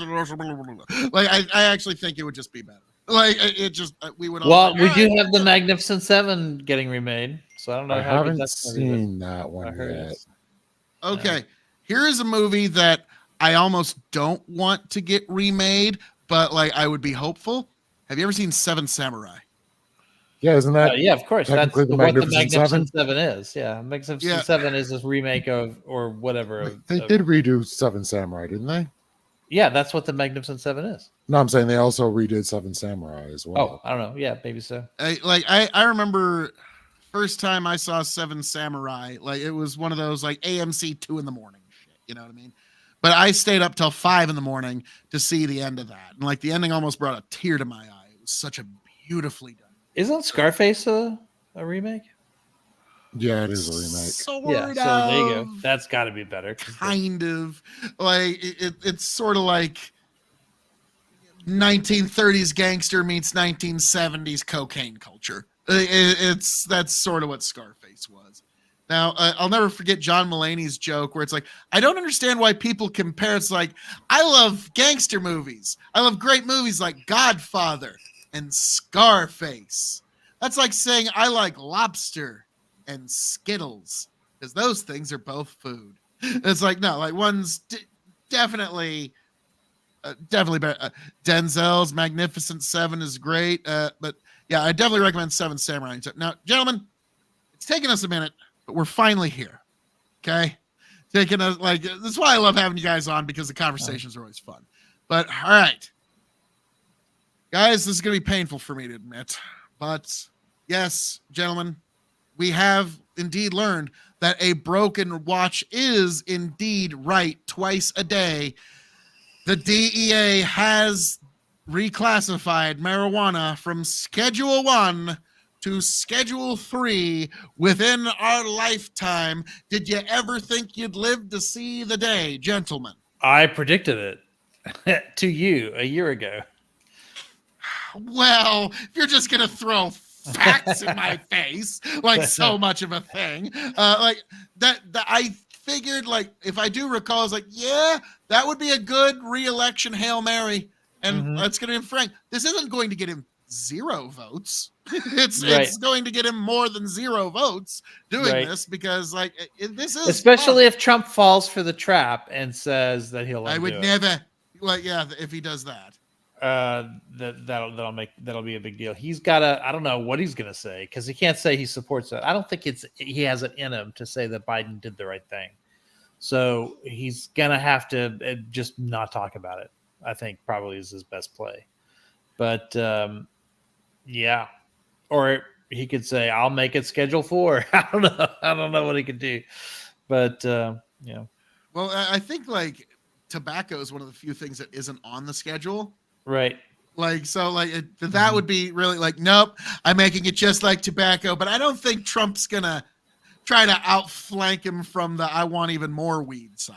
I doubt that. Like, no, because there's too many conservatives who hate weed. Like, there's a reason why his first AG was somebody who was very anti-weed. Like, God, what was his fucking name again? That was Sessions, Jeff Sessions. Yep, Jeff Sessions. Well, I've got a lot of things to say about all this, because Sessions wanted to, and Trump supported this at the time. He wanted to undo all of the Obama relaxation stuff, right? So Obama was the one who said don't enforce in states that have legalized. So no more federal enforcement in states that have legalized. Sessions undid that and started, rebooted that enforcement. And Trump defended it multiple times. Well, we kind of needed the rescheduling. Yeah. Because otherwise, like, I'm sorry, like, even if you support weed, you all kind of knew it's like, okay, the minute this gets in front of the Supreme Court in any serious manner, they're going to have to be like, okay, guys, the parties are like we have had your fun, but this is clearly a violation of the supremacy clause. Like, it's not even pretending to be anything but a violation of the supremacy clause. And right. So, I mean, yeah, if that had gone to the court, like, Trump would win, right? Because, I mean, the federal law is federal law. Yep. But now there's some fudge room. Yeah. So I think what happens now is, this is why I think this is such a big deal. It's a big deal for multiple reasons, but one of them is, if you're in a red state and marijuana has like super high like penalties to it because it's a Schedule 1 drug, and if you go in and you look at the wording of those laws, often it says Schedule 1 drug. It doesn't say marijuana. So now that it's a Schedule 3 drug, all of a sudden you've decriminalized pot in a lot of red states. So where you might have gotten 10 years in prison, maybe you just get 6 months. Yep. Or maybe you just get probation. Like, so it's they've decriminalized it to a great degree, and It's that's good for Republicans too, right? Because that's less government spending on prisons. Well, because let me kind of take you through game theory here, because this is a deeply red state, Nebraska, and the laws are kind of weird mishmash. Like anything under an ounce in Nebraska is $100 fine. Right. Okay? It's very, very lenient, but over that is actually a felony. Okay, Right. and so what that will eventually trigger is somebody is going to have over an ounce. Yep. They're going to go to court over it, and they're going to push. Well, there's been this new reclassification, Right. and depending on how much they spend on a lawyer, it could very easily cause new precedent in red states. Like, Yeah, I mean, I think it depends on the wording of the law, right? If the law says Schedule 1 drug gets the felony, then obviously that doesn't apply anymore. If the law says marijuana gets the penalty, then yeah, I think at that point, I don't know. At that point, I don't even think it's ambiguous. I think at that point, it's still a felony. I mean, I don't see how it couldn't be. Yeah, it's still, but at that point, depends on it's the really state. just a matter of dealing with the state laws. It's no longer Right. because, like, previous governors, like even like our previous governor, Pete Ricketts, just kind of like shrugged his shoulder, like, it's the Fed. There's nothing I can do about the Fed. Okay, like I get it. Like states are trying it, but there's nothing I can do about the federal government. So now, yeah, this is gonna definitely speed up some of the last red states, because I always joke that it was going to be Nebraska, Mississippi, Alabama, and Kansas in a race for last place. Yeah. To legalize marijuana. I can't believe any of those politicians want those tax dollars to go to the neighboring state, instead of to that, to their own pocket. I totally get, but like, here's the other thing. The people in the marijuana industry actually like it being ambiguously illegal, because that's what's actually holding the price up. Okay, because once like all 50 states, like, okay, I'm a farmer. If you like, let me tell you something, folks, everybody within the sound of my voice, the American farmer, if allowed to, will overproduce into a profitable market. You can set your watch to it. Okay, so if it's completely legal, all 50 states to produce, the American farmer is going to overproduce into this profitable market to the point where marijuana will be about the same price as tobacco. Yeah, it's within how 5 to commodities 10 work. years. Yeah. Yeah, and so like that's why the industry has enjoyed keeping it kind of gray. But in a way, it's the profit margins. also, in a way, we might want that, right? Because we're in this weird position where, I'm definitely for decriminalization. Don't get me wrong, right? But full-on legalization, like, there are harms to marijuana smoking. It's not a totally safe, or at least not a drug that we know is totally safe. The way Every people pothead claim. in the comments, bullshit. Exactly. But we have seen it, right? Like in one aspect, and that is if it's a developing brain, if you're under 26 years of age, it stops your brain from developing. It turns it into Swiss cheese. We know that. We've seen the brain scans. Like, that's there. Turned your brain into Swiss cheese? Really? Yeah. It creates That was these. LSD. It creates these like sort of gaps in the brain where you're not getting connectivity. There's actually MRIs where you could like literally see like the spots all over the brain, and so that now once you turn 26, it doesn't do that anymore, because and really probably sometime before 26 it doesn't do that anymore, because your brain's mostly developed at say 23, right, or something like that. So really maybe that would just be an argument for raising the age at which you can do it. And also this is an effect that only happens if you're a heavy user. So if you're a heavy user and you're 25, you're probably fine. If you're a moderate user and you're 20, you're probably fine. Like, you have to be a heavy user and like a teenager or whatever before it starts having these like really profound effects. But still, like, this is something we didn't know just a few years prior to when those MRI studies came out. So I do think that like having it be cheap might be a little bit more risky if suddenly everybody's starting to become a heavy user because it's so inexpensive. So maybe it should be a little bit more expensive to keep that from happening. I mean, I don't know. There's some middle ground somewhere.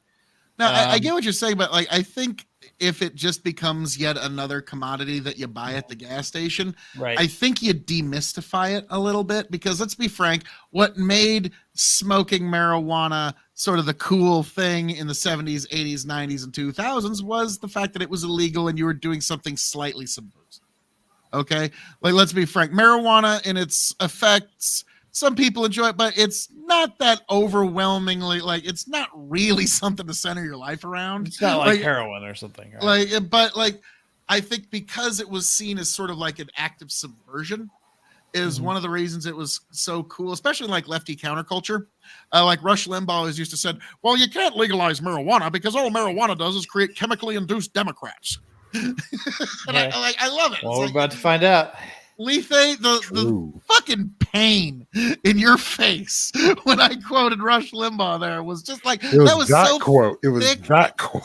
That was so thick, I could have actually drizzled that on pancakes. Just the pain you had there. Just like, Lethe pain. That was fucking thick, man. But again, we always remember how we always talk about the three legs, the three-legged stool that is the Republican Party. I would argue four-legged now because of the MAGA. One of those legs is libertarians, right? So there are people in the party. It's libertarians, neocons, and evangelicals. Libertarians, neocons, evangelicals, and now MAGA, which is now MAGA. I would say MAGA's pretty much kicked the neocon stool out, and it's like that's right. That's true. Like so the neocons are now with the Democrats more often than not. Well, there's still more neocons than anybody else in Congress, right? So, which is why that's why Ukraine passed, right? Like neocons are still around. Yeah, it's the pesky voters. The neocons themselves, like neocon voters, a lot of them now are either voting Democrat or they're not voting. Like, I don't know, they're not going to vote for Trump for sure. Like a neocon, getting Liz Cheney. Has no reason to vote for Trump. Like, sure, we have a slim majority, but we all like the neocons have had a bad couple of years. Like of the three legs, like the libertarians are pulling about the same they're ever pulling. It's not overwhelming, but they're not in danger. The evangelicals, well, they're pretty happy about this marijuana thing. I'll tell you that. Part of the party is going to be pretty happy about it. And I don't think Trump wants to alienate those people. Yeah. So I think that's why libertarians are happy. The MAGA is, I would say, ambivalent. Yeah. To it, like there's because Biden did it, they're gonna say they hate it because Biden did it, right? But but there's plenty of boomers that smoke weed, even that wear a MAGA hat. So there's the neocons. If he steps in it, man, I'm just waiting for somebody to ask Trump about what do you think about it? I don't just say what do you think about legalization. I would specifically, or rescheduling, I would say specifically, what do you think of Biden's move to reschedule? Because at that point, he can't help himself. He's gonna, if Biden did it, he's gonna say it's bad.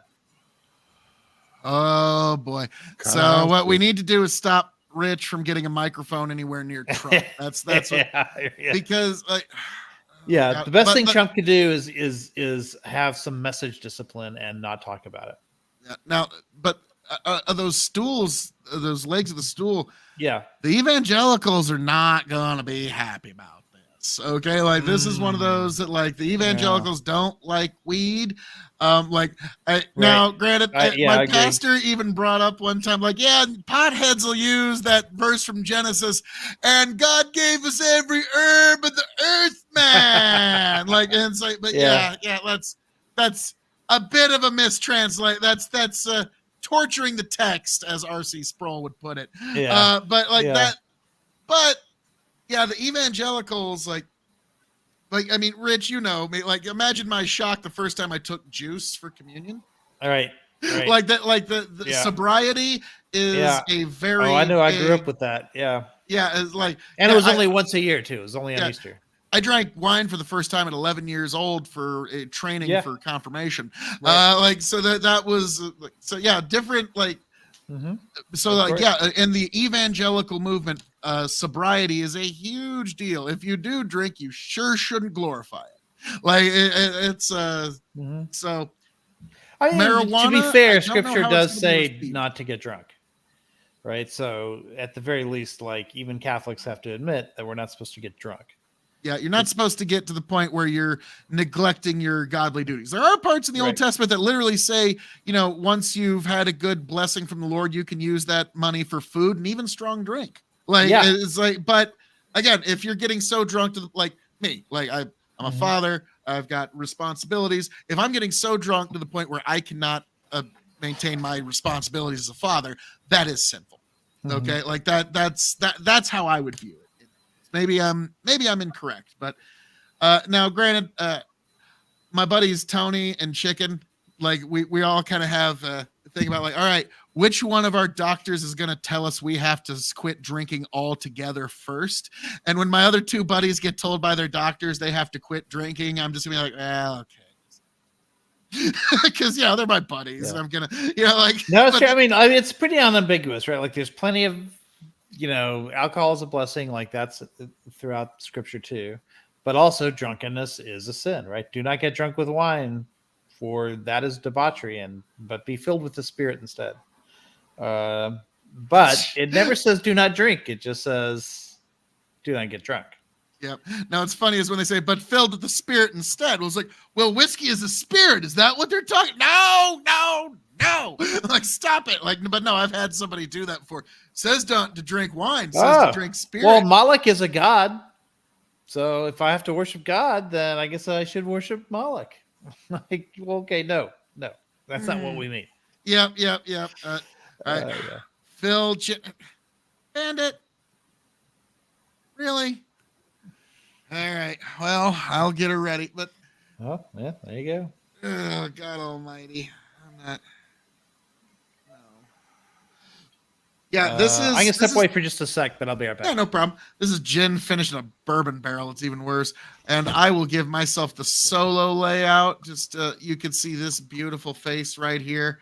This gorgeous mug. Like, to be frank, that is one of the greatest crimes against humanity, is to rob this mug from the beautiful people of Extreme, from the kingdom of Extreme.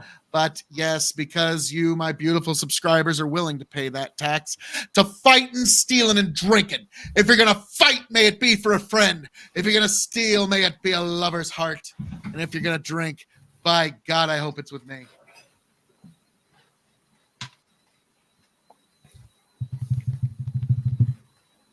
Ooh.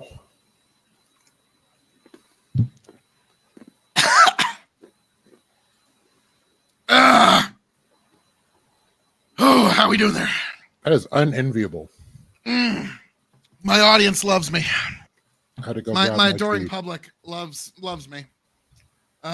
All that chat about spirits.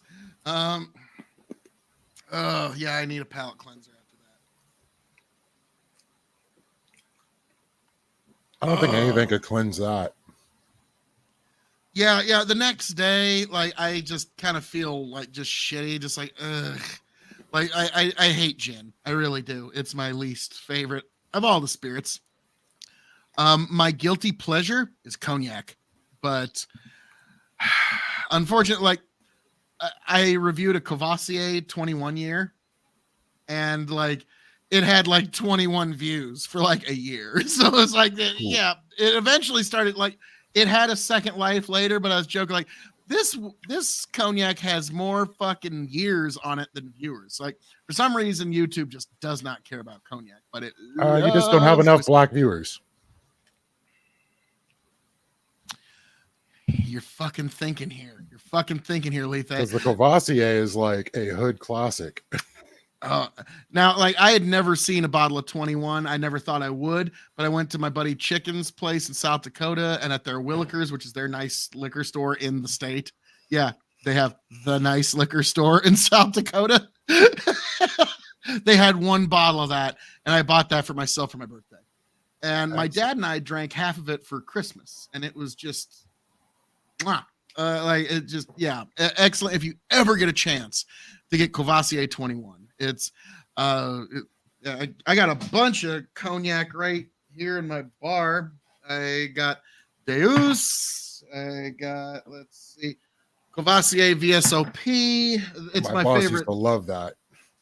And we got Rich back. How are we doing there, Rich? And also the venerable Hennessy XO. That one.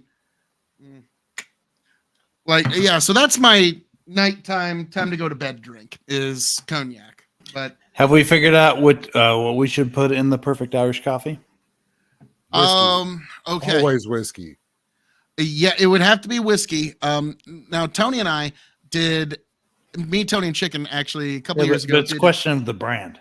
Yes, we did an Irish whiskey tournament where we put 32 Irish whiskeys against each other, and the winner was Tullamore Dew 15 year.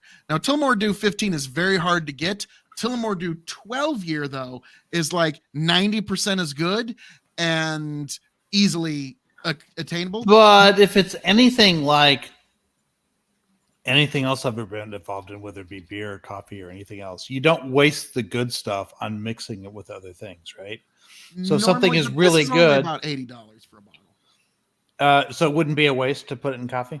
No. Well, actually, one of the biggest. There's this bar in San Francisco where they're known for their Irish coffees. They mix regular Tullamore Dew without the age statement on it, and makes a great Irish coffee. The reason I'd say Tullamore Dew 12 is because they age it 10 years in a bourbon cask and then 2 years in a sherry butt. Okay. So it gives. So let just me a ask little you extra- this: the characteristics that it gets by being aged in that way, would you be masking those characteristics by putting it in coffee and sugar and stuff like that? I think the sweeteners would be enhanced by the sherry. Okay. I think it would actually make now. Definitely keep a bottle of regular Tully on hand, which is about $26. It's not an expensive bottle. It's very cheap. But Tullamore Dew 12, it ranges about $60 to $80. Yeah, I told you I'm willing to spend Okay. 100. If you're willing to spend 100, I would go Tullamore Dew 12 year. My next would be a Bushmills of some sort of age statement, but if no age statement, just Bushmills White is really good. Like it's I'm probably even gonna get, as long as we're doing this, I'm probably also gonna get stuff like for Mother's Day for my mom. I might get like some Baileys or some, I don't know. Okay. What's the coffee tasting liqueur? yeah, I think Kahlua. Kahlua. Kahlua. Kahlua, yeah. So should I? But We're making a car bomb. do you mix Kahlua with coffee? What's the difference between mixing Kahlua with coffee and like Irish cream with coffee? Kahlua, I think it's really just a matter of alcohol content. It's like bourbon cream and Irish cream is all like 15%, where they just take whiskey and add cream to it, and that just you could just save yourself Okay. some time. Get yourself a glass of Guinness. Put some of that Bailey, some of that Kahlua, and some of that whiskey in a shot glass, and drop that into the beer, and call yourself now. on a good one. Depending on what kind of liquor store you're going to, if you go to one of the This is nicer for my ones, mom, so. this Tastes like this- chocolate milk. She'll love it. go Okay. to the liqueur section. Mhm. And I last year found Godiva, white chocolate, and milk chocolate. Well, she likes white liqueur. chocolate. Now you might not be able to find Godiva, but there's a German brand that's basically the same thing. That's just so go to the liqueur section Okay. and look up the white chocolate liqueurs, and your mother will it's just palate pleasing. Like you don't even taste ethanol. It's 15% alcohol by volume, but you don't taste ethanol. My answer for the coffee would have been Powers, the Three Ooh. Swallow Single Pot Still Irish. Ooh, If I you're got going that at- for Tony's birthday a couple years ago. Powers is usually really good when it comes down to Irish whiskey. Yep. They're actually from the Middleton Distillery, which is where we get Jameson. So, Powers is a very good choice as well. Jameson, I'm going to be honest, from the Middleton Distillery, I'm either feast or famine. I either love it or hate it, what comes out of that. Like, Okay, there's so no I- middle ground. So I guess anything that's already coffee flavored, it's kind of like I probably shouldn't get that, right? Since I'm providing the coffee. Yeah, So- you're You're going to change the wanting, flavor of the coffee at that point. you're wanting Yeah. the whiskey that adds the kick to your coffee flavor. Okay. And I think Tullamore Dew 12, because of its bourbon and its sherry casking, is like the bourbon's going to give it a more rich flavor. The sherry casking is going to enhance your sweeteners. And So- so, What do you call it when you mix coffee with Bailey's? I don't know. Is there a name for that? But coffee. I don't know. I'm sure there's somebody that's like, dude, that's a fucking coffee swizzler or something like that. Like, how'd you not fucking know that? But yeah, those two seem to go hand in hand. Oh, But yeah, okay. Apparently, it's called an Irish cream coffee. okay. I would have assumed, just Okay. not nearly as much fun. And also, you should look up the. yeah. You could pull this off with your coffee maker machine. I'm going to send you a link to the espresso martini. Okay, and it's Not bad. there was this really famous actress who she was doing these all-night filmings in the 70s, and she goes to this bartender at one of the high-end LA bars, and it's early in the morning. She goes, I need something that's gonna wake me up and fuck me up. And so he comes up with the espresso martini. And yeah, it's I got to feel it with your coffee setup. You could probably make one that's like just exceptional. What year was this? I want to say the 70s, but I could be off. So I'm going to say that she was about 40 years off from Four Loko original recipe. Okay, so an Irish cream coffee has Bailey's and Irish whiskey. Okay, so that's doubling up. Yep. Nope, not enough liquor. We need to get some more in here. So it's 3/4 ounce Bailey's Irish cream, 3/4 ounce Irish whiskey, and then 4 ounces of coffee. And then whipped cream on top. Okay, That's you're just gotta be very cheating with sweet. the whipped cream. Okay, like that's just cheating. That's like drink duct tape. Sweetened to taste, it says. So what do we call the thing that I just explained earlier now, since we can't call it the thing we used to call it? What did you used to call it? Let me DM you. Okay, yeah, just put it in the private chat off on the side here. It's like, oh no. It's like, Phil, What? this is a slur. I don't Why want would you to that get... be? What? Why couldn't you say that? Because it's technically not the nice thing to say these days. Well, it would offend the one side of the orange or the green flag of the Irish flag, depending on the week. Like I remember you and we talked about the Troubles a little bit because it's a reference to the Troubles a little bit, folks. We'll just leave it at that. Oh man, I remember when terrorism all of a sudden took a swerve. Right? Oh, it's called Because an in the Irish 90s slammer now. Oh, okay. Well, fuck Irish that. Slammer. Okay, that's because the folks who were doing that ended up going to the Slammer. That works. That's continuity, folks. That's continuity. All right. I would say, yeah. So I remember, like after 9/11, all of these conservative Republicans that supported the IRA back in the They day. shut up real fucking quick. Yeah. They disappeared into the woodwork, Homer Simpson style. It's like, well, yep. Because like me being a young kid coming up, like if you would have told me post 9/11 there was ever a Republican that ever supported the IRA or any of that, like I would have been like, what? What are you talking about? Yeah. After 9/11, like they all got the memo from Bush. Yeah. How about y'all just shut the fuck up? How about y'all? And at that point, every Republican was like, sir, yes, sir. Whatever you say. It was especially Steve King, because Steve King was like an outspoken supporter of the IRA and like justified the terrorism and all that stuff. And then after 9/11, talk about the guy from New York or the author? He was the guy who said that Mexicans were crossing the border with calves the size of grapefruit. Remember that? So is he the Congress guy? Yeah, he was in Congress. Yeah. Okay, yeah, he was from New York. He was safe because of. Were you raising your hand with a question? Oh no, I was stretching my shoulder. Oh, okay. It's like, this is like school or so. You could just like say some shit if you want to say shit. But that one was a strange. Like I had to explain to, like even my mom, but like also my girlfriend, a lot of people. I explained to my daughter the Irish flag, the green represented the Catholics, the orange represented the Protestants, the white represents the peace that they had somehow found. And so it's like, and so quite literally, like my family were the Greens for like 1,600 years. Yeah. Now it might just be a family story, but like on my mother's side is like, yeah, we came from the part of Ireland that was converted by St. Patrick in the 4th century. I was like, oh, okay. All right. So we've been Catholic for a minute or two, at least on my mom's side. Just a few minutes, like 1,600 years. When it's finally your time to go, you're going to have the conversation with Patrick. They'll be like, sorry, what happened to you? Patrick, I had there are some very strange directions in life, but the Lord told me this is the church I need to go to. So that's where I was. And he's like, well, good for you, sir. I'm sure Patrick will be like, come on in. Like that. And he'll be like, why are y'all speaking English? There'll be that too. But yeah. Well, there'll be no language problems in heaven, I'm sure.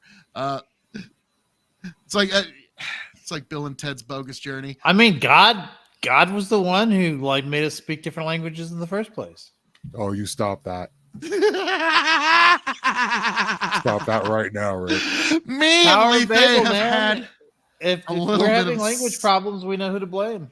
we've had a little bit of a side topic on that, but you know what, Lethe, if you want to, why don't you come by tomorrow night for my Sunday night Bible study, and we'll get into that boy. and all the other Come questions. with some of your favorite verses. I wish I could, but it's Mother's Day, and true. kids' mom's first Mother's Day, so I'm staying with them for the night. Yeah. I'll also be a bit, as you guys know, I'll be a bit indisposed. So I might not go live tomorrow night. It just kind of depends. But next Sunday, you're in for it. Oh, nice. Now I gotta find it now. Tony made a thumbnail for the Bible contradictions answered. Let me find this shit because it's too.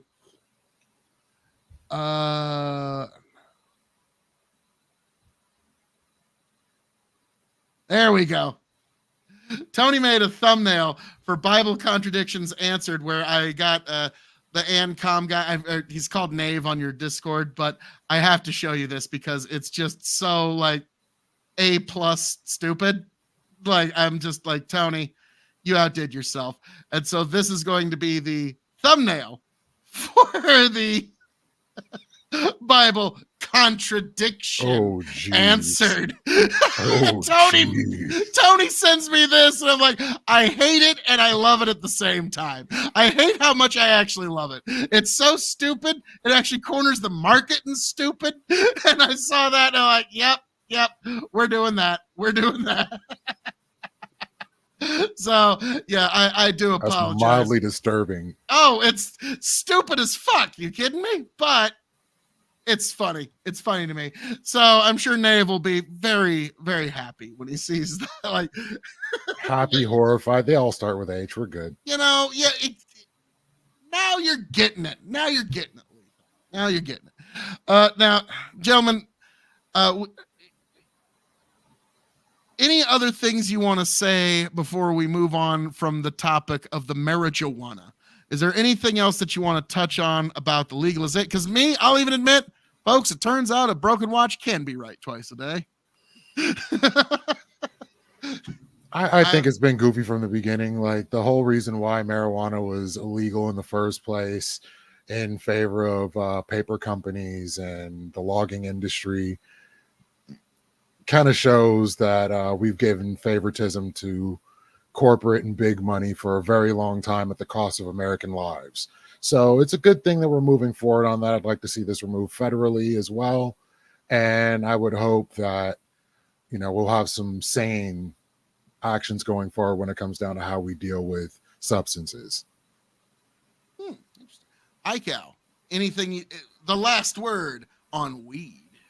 Oh, I just Don't worry, I'm just curious about the timing of it all. I just want to see if there's going to be a challenge to this, if it's going to go through the courts, who's going to challenge it. I'm pretty sure I know what public opinion is going to be on this, but there's still a ways to go before we get to the finish line on it. So I think it probably won't go into effect until next year.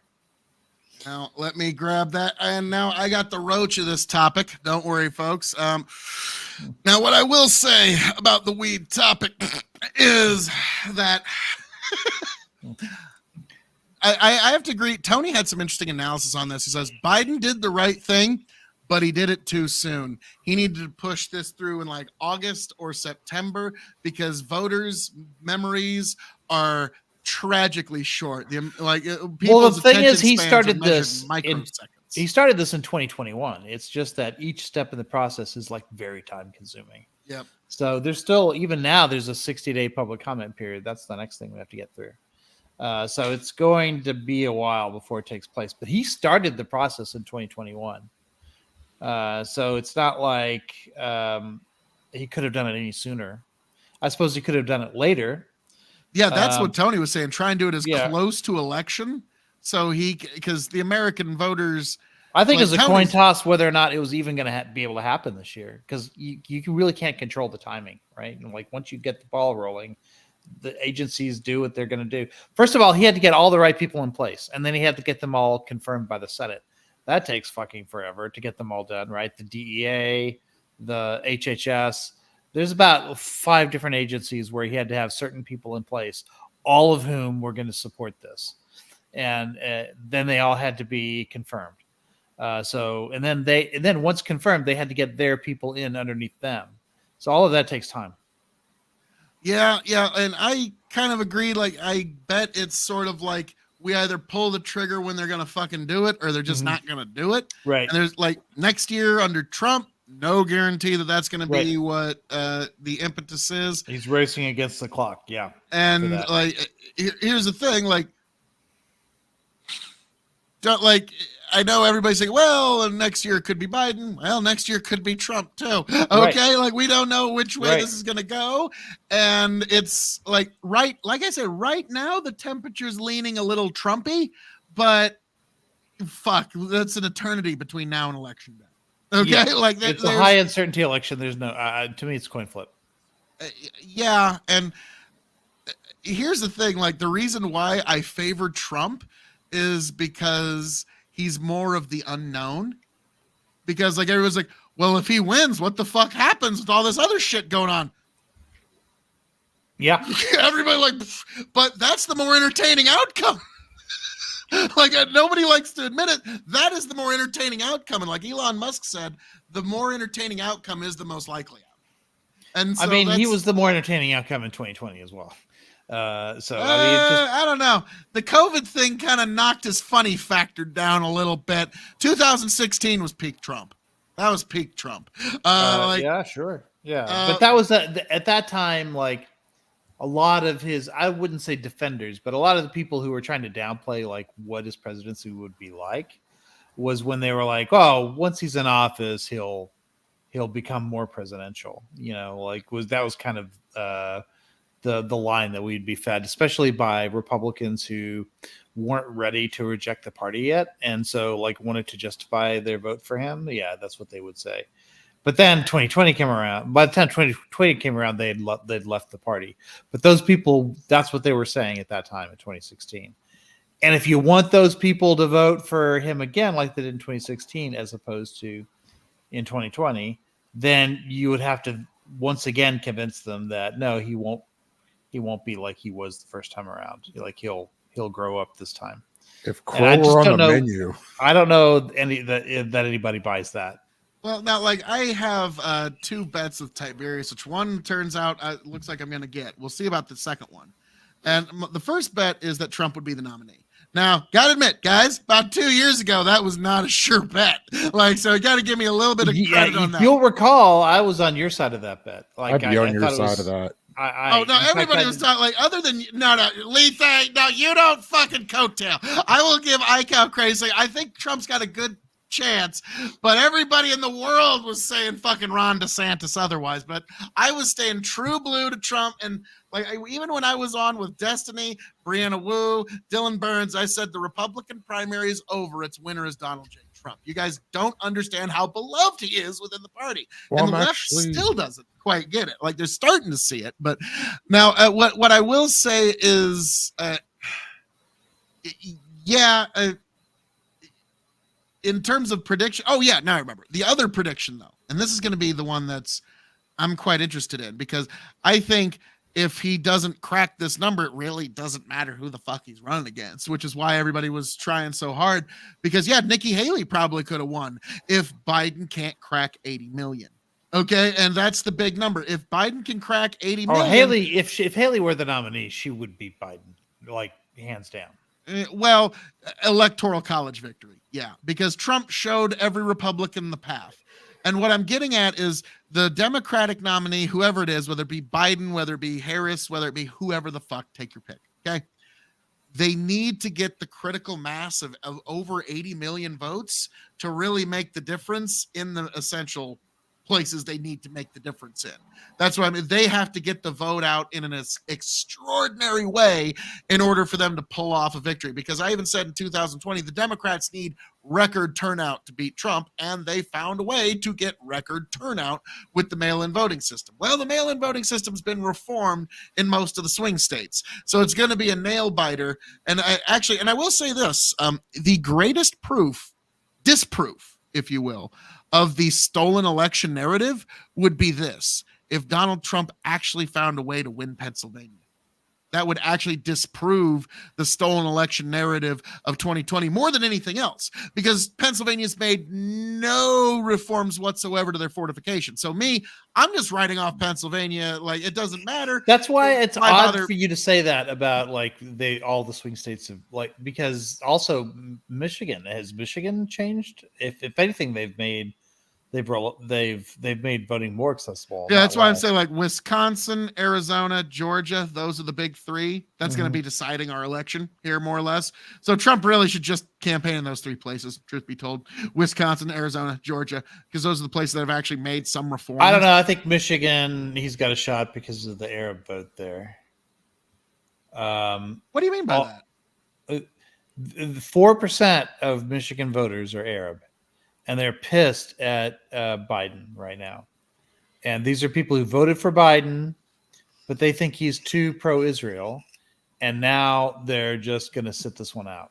I was about to say, are they thinking Trump's going to be less pro-Israel? It's weird, but some of them do. Some of them actually would rather Trump be president for whatever reason, because they want to send a message and they think that's more important. And they think there's really no difference between Biden and Trump anyway when it comes to Israel. And so it wouldn't matter to them if Trump wins because of this, because of them staying home or even outright voting for Trump. Yeah. So Trump could, but it's weird because it's not like Trump can go in there and start being pro Palestinians or whatever. Like, he's not going to do that. So I don't know how he like really cracks that open, but it is true that a lot of that support that within that 4% of the state, let's say just 1%, let's say a quarter of them don't show up. That's 1 point, and 1 point in Michigan makes a big difference. Now, I will say this to the Democrats and to the anybody on the far left or anybody that's got a problem with this Palestine-Israel issue on the left. I will say, if you're someone that was potentially thinking of voting for Joe Biden, what you can do is really send a message to the Democrats and all leftists, and instead of voting Joe Biden, write in #ceasefire on your ballot and really show the Democrats that's what they did. Mean business. Okay. I mean, hey, you get to say you voted for what you stand for instead of compromising. And like I forget who said the quote, but I would rather vote for what I want and not get it than vote for what I don't want and end up getting it. And the Democrats learned that with Joe Biden. And it'll be interesting to see if they're even because maybe there will be a ceasefire by November, because that's still a long ways away. And if there is a ceasefire at that point, I don't know what they'll do. They still don't want to give Biden any credit for that, so they'll move the goalposts and say, well, he should do this other thing. I mean, they'll have some new demand or whatever. But there is a group of Arabs really around the world. I mean, around the country, but especially in Michigan, because it's a swing state and because they're such a big percentage of the population there, to where it can move the needle there. Wow. All politics is local, folks. And for the record, Phil, I didn't believe DeSantis should have ran. I think he should have waited till 2028, and he would have had a great shot. Yeah, Just my yeah. opinion. No, We should have just let correct. Trump have it.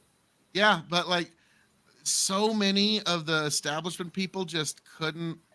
But if you abide are going to Trump. go for it, then you need to go for it. You can't do this halfway bullshit. The only person who did it authentically was Chris Christie. He was just like, no, fuck it. I'm gonna go hard against Trump. Like, And he still never really stood he a did. snowball's he chance. went knew down he on his wouldn't sword. I'll give him that. He He went. knew he wouldn't win when he made the decision, right? But he had a better shot at winning doing it that way I'll agree. than by doing it the pussy way, right? Which is what everybody else did. Yeah, that like, God, this is going to be a nail biter, and like the Yeah. Biden administration's trying to get some of these charges through. We'll see what actually happens with any of them, because now like some court cases are getting delayed indefinitely. We've got like we don't really know. What's I don't gonna think happen. we're going to see any cases except for the one that he's in now. I think that's the only case we're going to see this year. I think the rest is going to be after the election. Yeah, they delayed one indefinitely. I'm shocked that the one is going through. Honestly, like I Now- thought they would all get pushed beyond the. I was not very optimistic about any of that. I'll never forget. It was a comedy article that I read years ago, and it was about Silvio Berlusconi, and it was just like some of his greatest hits, and just like how funny this guy's administration really was, and how it was over the top. Like, and so it turns out he won prime minister of Italy, and he was under investigation at the time, and he had to ask if he should continue to keep investigating himself.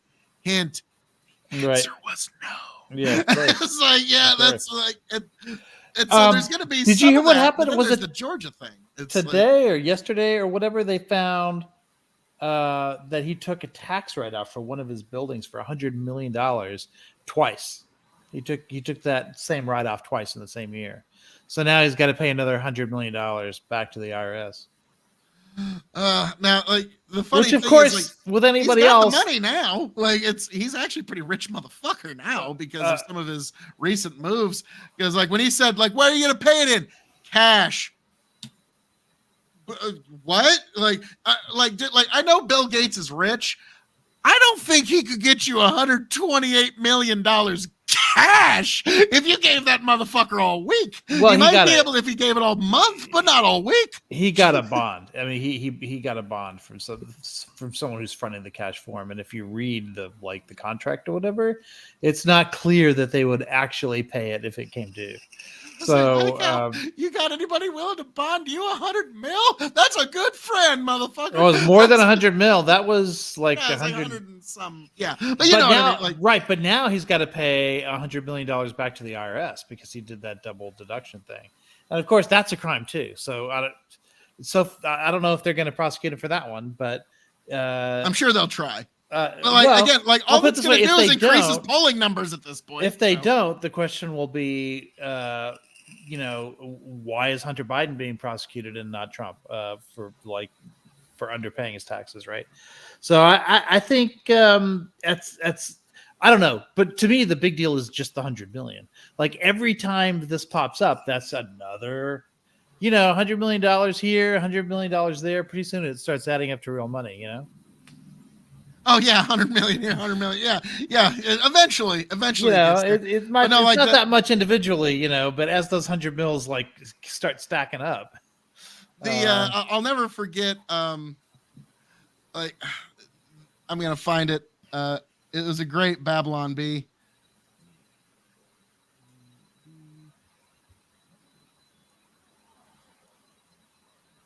Let me find this article. Okay, you're gonna love this. Okay, this is a little old. This is before some of the settlements got reduced, but you'll love this. Okay, I'm gonna pull this up so you can all share this with me. And I'm sorry, I read this to my brother the other day, and it almost made me cry laughing because it was just a little too much. And like again, most millennials all hate Dave Ramsey's anyway, so that's what makes us even funnier. Okay. Oh God. Dave Ramsey's advises Trump to use snowball method, pay off smallest legal judgment first. Donald from Florida, Smart. 470 million in legal judgments. Nashville, Tennessee, During a live radio call-in this morning, Financial Wellness Authority Dave Ramsey advised use of his patented snowball method to help former President Trump pay down his approximately $470 million in legal judgments. You see, Donald, you start with the smallest legal judgment first. It's how you get the snowball rolling, said Ramsey. Then once you get that paid off, use money you've been paying on that judgment to tax the next smallest judgment. Get that snowball rolling, baby. According to sources at Ramsey's Solution, the snowball method has helped millions of people just like Trump get out from under mountains of debt. First, you tackle that $5,000 credit card debt or that $95 million defamation settlement, whatever the smallest debt is, explained financial peace instructor Kenneth Wayman. It's all about building momentum. So that snowball of debt payment grows as it rolls downhill. Everyone's tempted to go for the $355 million fraud settlement first, but you got to be disciplined. You got to get that $95 million settlement paid off first. Then, whoa, watch your debt payment snowball. Trump reportedly decided to call the Dave Ramsey show after he failed to raise $400 million with his newest line of NFT collectibles. It's okay. I'll call Dave. Dave is tremendous. Really have you seen league. the shoes? Have you seen the shoes? Oh, the shoes were great. I loved it. Especially when somebody found it on Alibaba, like it's the exact shoes that were on Alibaba for like $10. It's just that he just puts the Trump logo on it. Yeah, it's hilarious. Now, I'll be honest. Like I was tempted to pick up a pair of Trump kicks. No. Like it was tempting because like it was like $400. Yeah, that was what was what stopped me from pulling the trigger on that because life is what. But it is, you can get the Alibaba version for like $10, and it'll look the same. It is the same. He buys them from Alibaba and then like puts a flag on it or some shit. I don't know. I'm just saying, Trump's debts could really, be handled by him. For him to stop spending so much money on Diet Coke. That would really, set him forward. Yeah. That Starbucks and avocado toast. Got to cut back exactly. on that. But you'll love these last two articles. Trump reportedly decided to call the Dave Ramsey show after he failed to raise the $4 million. That's okay, Dave. Oh, he's tremendous. As Trump said, he dialed. Hello? Yes, Dave. It's dialed again. So I'm a 77-year-old and have $470 million of legal debt. Yes, I've got a job, tremendous benefits, but it doesn't start until next January. What do you say to your favorite president? At publishing time, Trump had reportedly hung up on Ramsey after Ramsey yelled, "Sell the stupid plane!" Yeah. So like that. When I read that the first time, I was crying, fucking laughing. No, you got to tackle those smaller settlements first. I think he might be. I mean, it's hard to say which one's more worrisome, but I would say he's got to be a lot worried. And I don't quite understand how documents case should be the worst. No. I think it's all the civil cases. Like I think he's just bleeding money. And I think that's bothering him because at least he has a plan for the federal, like the documents case. If he becomes president, he can just like pardon himself, or he can just put a sycophant in the DOJ and have him drop everything. But I say it like it's easy. It won't be easy, but he's got a plan for that. But he doesn't have a plan for how to pay off all that hundreds of millions of dollars. Like, I don't know. And those keep coming in. Like this tax thing, that was just yesterday. So this $100 million just popped up out of nowhere. So Yeah, like I sent you guys the article the other day that like now he's richer than George Soros. Like he's somehow found a way to leverage this in his last few ventures to actually make some actual cash on this. Yeah, I mean, did you hear the thing about he's made a deal with Big Oil that if they can provide $1 billion to his campaign, he'll give them whatever regulations he wants. Like he expressly said that he would do that. Crazy talk. Yeah.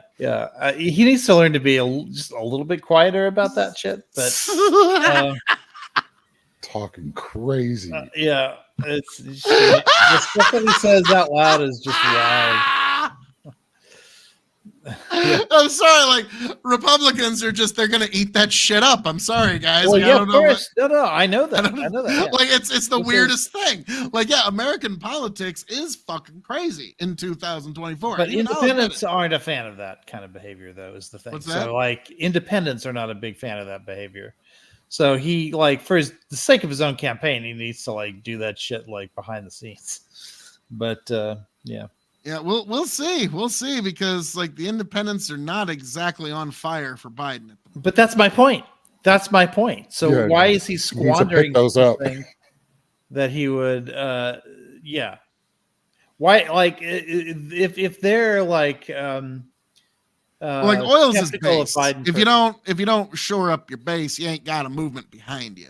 So of course he's got to shore that up, and that's also a good reserve of cash, and that's what he's needing, yeah. and he's finding it. So he wants like- to do it by attacking EVs, which makes me wonder what Elon's going to do now.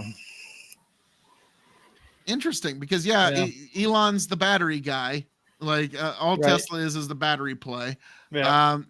We will see. We will see because And like if and then Trump there's wants to kill batteries in the EV in the U.S., then I don't know how kindly Elon's going to take to that. So the thing is, it used to be that like fossil fuels was the only game in town when it came to lobbyists with money, right? But it's getting to the point where that's not the case anymore, right? Like there are a lot of billionaires who make their billions for things other than oil now, and Elon's one of them. So now you've got multiple forces tugging on the strings in politics. It's not just one side anymore. yeah, but like if Trump had to choose between the oil industry or Elon, Oh, I he's gonna agree. choose the oil industry. I Like, agree. it's just- Right. So then you have to ask, what's Elon going to do? I doubt he's gonna like get behind Biden. No, he's not going to get behind Biden, but he might just decide that Trump isn't his friend. Like that he, No, Jesus. well, I think the brainworm did him in. Yeah, that's like I was gonna mention that. Like, dude, the brainworm thing. Yeah. Like I'm sorry. Like, like I like RFK.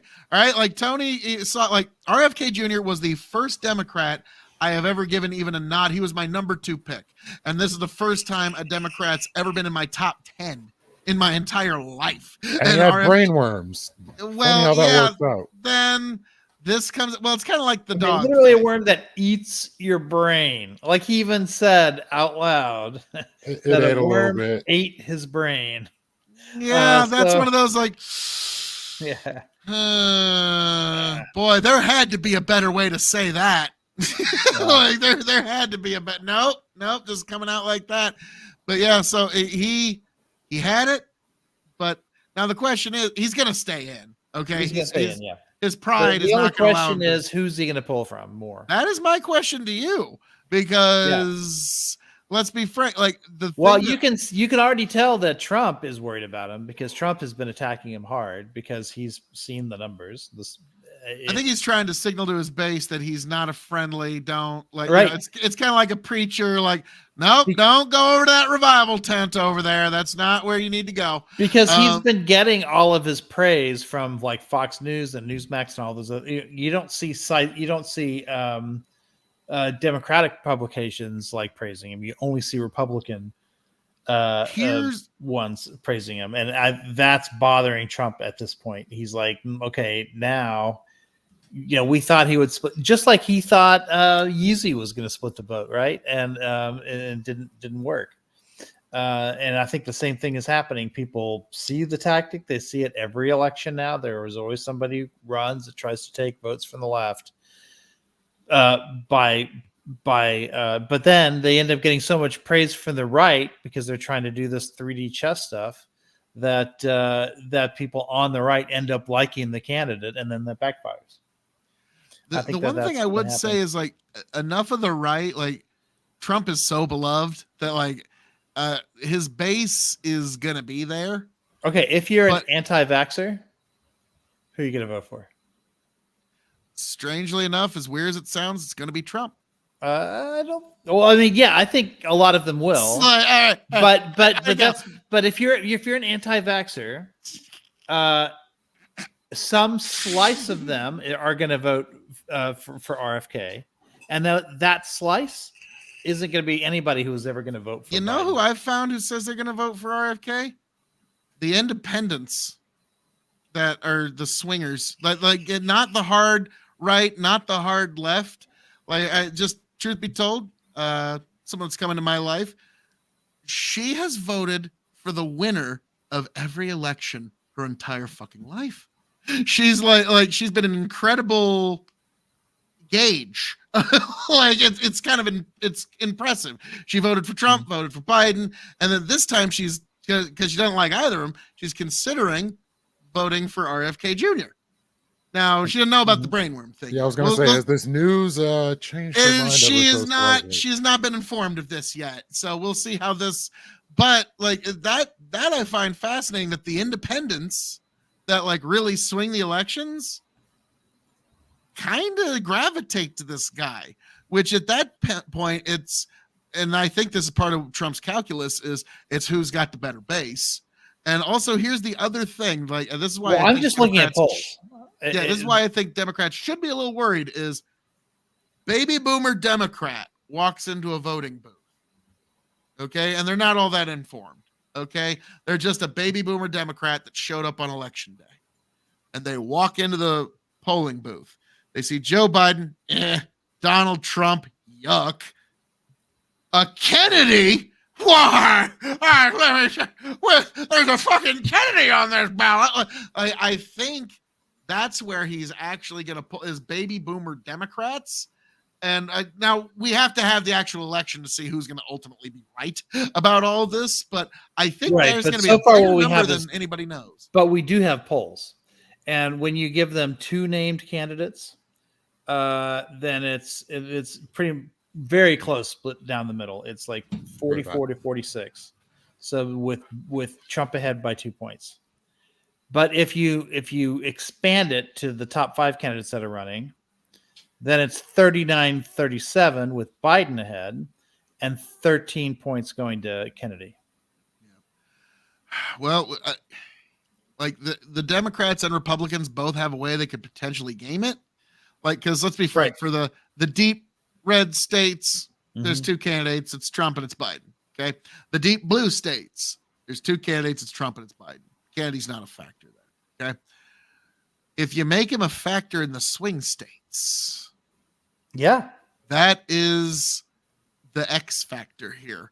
And like, because again, it's another great unknown, which is what would have to be a swing state where there's a lot of anti-vaxxers. Yeah. And again, but all of this, like you said, was before the brain virus thing. Yeah. Okay, like, I don't care. Like, all right, alternative history where this never comes out versus our current timeline. Kennedy's votes are half of what they would have otherwise been without this news ever coming. At least half. Like, whatever, like, say he gets 1 million votes, like, I'm just easy round number.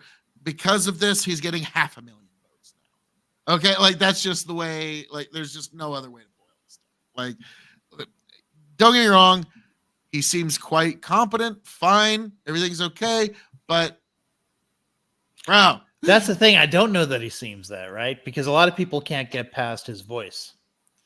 So now you've got the voice, and on top of that, the knowledge of the brain virus, and they may have nothing to do with each other, right? But if you're talking about uninformed people who just like know that he can barely talk and he's got this brain virus thing, they're going to connect. They're going to connect those two things. Like, as much as I hate to say, like, if Trump or Biden had the same thing, it would just be another point that we would debate and attack. That's all it would be. If Biden had one or if Trump had one, it'd be vice versa. You know, the opponents would be saying this person's unfit. The supporters would be saying, you know, oh, he's just fine. Look at how fine he is. He's the finest he's ever been. If it was Trump or Biden, okay? But with Kennedy, there is that compounding factor of the voice, well, which is Kennedy doesn't have $1 billion propaganda like war chest to fight all of that, right? So now it's just going to be, people are going to say what they're going to say. And honestly, like, Trump has been like hardcore attacking Kennedy because he sees him as a threat. And so I wouldn't be surprised if he spent some money on it, on going after Kennedy. So far, Biden's strategy on Kennedy seems to just be to ignore him. He goes and he gets the rest of the Kennedy family and gets them to stand behind him and endorse him and never even bring him up. Oh yeah, to say Kennedy's name out loud is to give him credibility. Yeah, my Trump-loving aunt said. But Trump is saying his name out loud. Trump's strategy is to attack him, just to go on the offense. Well, talking to a Trump fan, they basically just said, well, brainworming Kennedy is about the same as status quo for Joe Biden. So, ooh, well played. Because I think it's going to be people on the right who are more likely to defend Kennedy, which kind of makes my point. Just not vote for him. Yeah, just not vote for him. That's but some slice of them will vote for him. That's the thing. I mean, look, 13%. And in this poll, it's a 4-point shift towards Biden when Kennedy's in the list of people to vote. It's like, so that it was like probably a 9-4 split, whereas 9 points came from Republicans and 4 points came from Biden. Something like that. Now we will ultimately see on election night, because we're both trying to speculate what pools, whether like. Now, when you say who's the anti-vaxxers going to vote for, it's like, as weird as it sounds, Trump. Like, I know that sounds weird, but yeah, they're going But some slice of them are going to vote for Kennedy. 0.9 to 1, probably greater than that. Like, it probably like. Are there any other anti-vaxxers running third party? Like Jill Stein, she's probably anti-vaxxer. Oh, she strikes me as somebody who would be. Cornel West, I don't know. I don't know what his position is on it. Was he a military guy? Or no, I'm thinking a different guy. Now I know who you're talking about. Cornel West is Cornel West is on the left. Jill Stein's on the left. Oh yeah. Cornel West. Yeah, now I remember. But these are normal lefties. No, yeah, those kind of guys, they were probably pro-mask, pro-vaccine, pro-lockdown, because it furthered state power. So. Of course. Hold on, let's look. Jill, because here's the thing, there is an anti-vax tradition on the left as well. It's just the far left that's never gets power within the Democratic Party. Evaporated in 2020. It was like the anti-war left with the election of Barack Obama. Just gone. Jill Stein is on the side of the anti-vaxxers. People have real questions, is her most recent quote. People don't trust vaccine oversight. Yeah. Okay. So that's Jill Stein. And then the other one is Cornel West. I would have figured the Greens would be Cornel West. I'm curious what his take is. Yeah. The Greens, they're just more establishment. How do we make the government even more in control than it normally is? I think Cornel West is pro-vaccines. Cornel West is pro-vaccine. Jill Stein was anti. And then, of course, we know RFK is anti. Is Cornel West still running? Yeah, he's still running. Oh, yeah. God bless him. God bless him. But Lise, the pain on your face. Oh, my God.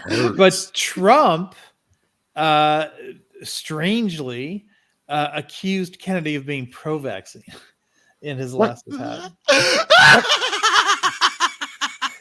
All the batshittery. Oh my God, that's great! No, you're pro-vaccine. Kennedy's like, have you even been fucking listening to me for 30 fucking years, motherfucker? What the fuck? That had to be bizarre. Kennedy's like, I just got called pro-vaccine on stage tonight. Yeah, that would have been it's hilarious.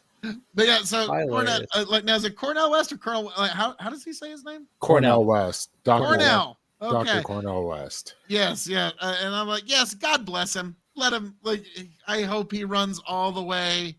But I'm looking at the poll right now, and I hope he when stays in just on the Kennedy, Stein, and West are in the race, then Biden is ahead by 2. When they're not in the race, when it's just a 2-person, when it's just the 2 of them, when it's just Trump and Biden, then Trump is ahead by 2. Those motherfuckers need to get right out. No, I'm just, those no good sons of bitches need to get out of this. Right. Like I was just saying, they need to get right out of like.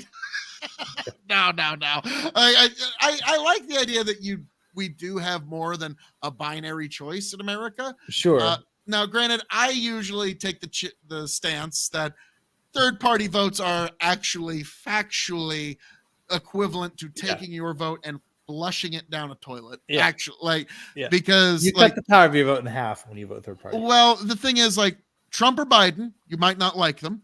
Right. You are getting one of them all the same, folks, whether you fucking like them or not. Unless you think they're like equal in your eyes in terms of how bad they are or whatever, which it amazes me that anybody thinks that. Right. But I'm just saying then it doesn't matter, right? Throwing your vote away doesn't matter because either way you're getting the same. If you believe in the uniparty theory, which it amazes me that in 2024 anybody thinks Trump and Biden are the same. But there are people who do think that. Now, I'll be honest, like, despite saying that, there was a time in the presidential election where I voted for someone who was not officially on the ticket. In 2008, I checked other and wrote in Ron Paul because I could not bring myself to vote for John McCain. John, I never saw war. I didn't like McCain. I could not give that man executive power, knowing just what he, like, could you imagine how very different the 21st century would look with 8 years of John McCain in power? Like, it would have, like, the Middle East would just have, like, yeah, I shudder to think. And so I could not sign on to that. And so I wrote in Ron Paul. So I get following your conscience. And it's like I always say, I'd rather vote for what I want and not get it than vote for what I don't want and end up getting it. And so I've done it before, but largely, it's a waste of your vote, unfortunately. Yeah, that's the conversation I want you to debate Gibbs on, because that's where there's daylight between you, because he's a neocon. So you're both very conservative and you both have like very aggressive debating styles. And also like you both don't take things personally, like when you disagree, like in a heated debate or whatever. So like it's not like I don't think at the end of the day you still would like each other. Oh, so he's a hardcore neocon pro-war type? Yeah, he's very much so. Yeah. He wants to hand, in his words, he wants to hand out the weapons. Good. Yeah. What could go wrong there? Yeah. Well, what I always say is like, you don't have the right to tell people that they have to live in a war zone. Yeah. Like that. Like whenever on that for sure. Yeah. Like that's. Oh yeah. Well, we'll go round and round and round because war is one of those things. It's like, let's just avoid it whenever we can. Like one time you and I accidentally I wish it was live. Okay, when you and I had a backstage discussion where we got into Ukraine, we got into Christianity, we got into Israel. I really fucking, because like we accidentally stumbled on the fundamental conversation of our time and how future generations will more or less judge us because of these current conflicts. And so these are the reason why people get impassioned because of these topics is because these are topics worth getting passionate about. Because right now it's all about Israel, right? Bandit, it's the third hour. Are you about to make me take more gin? No, please. Oh no. Brandon is cruel but fair. Oh fuck. Fuck. Cool but fair. All right. Oh fuck.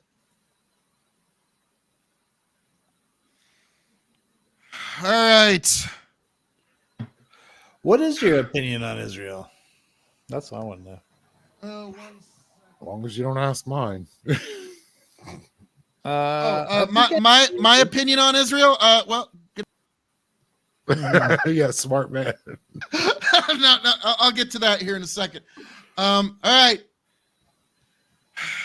You might be closer to Biden than to Trump on that one. To gin, peace, and titties. May we not have any gin, less gin, more peace, more titties. God bless.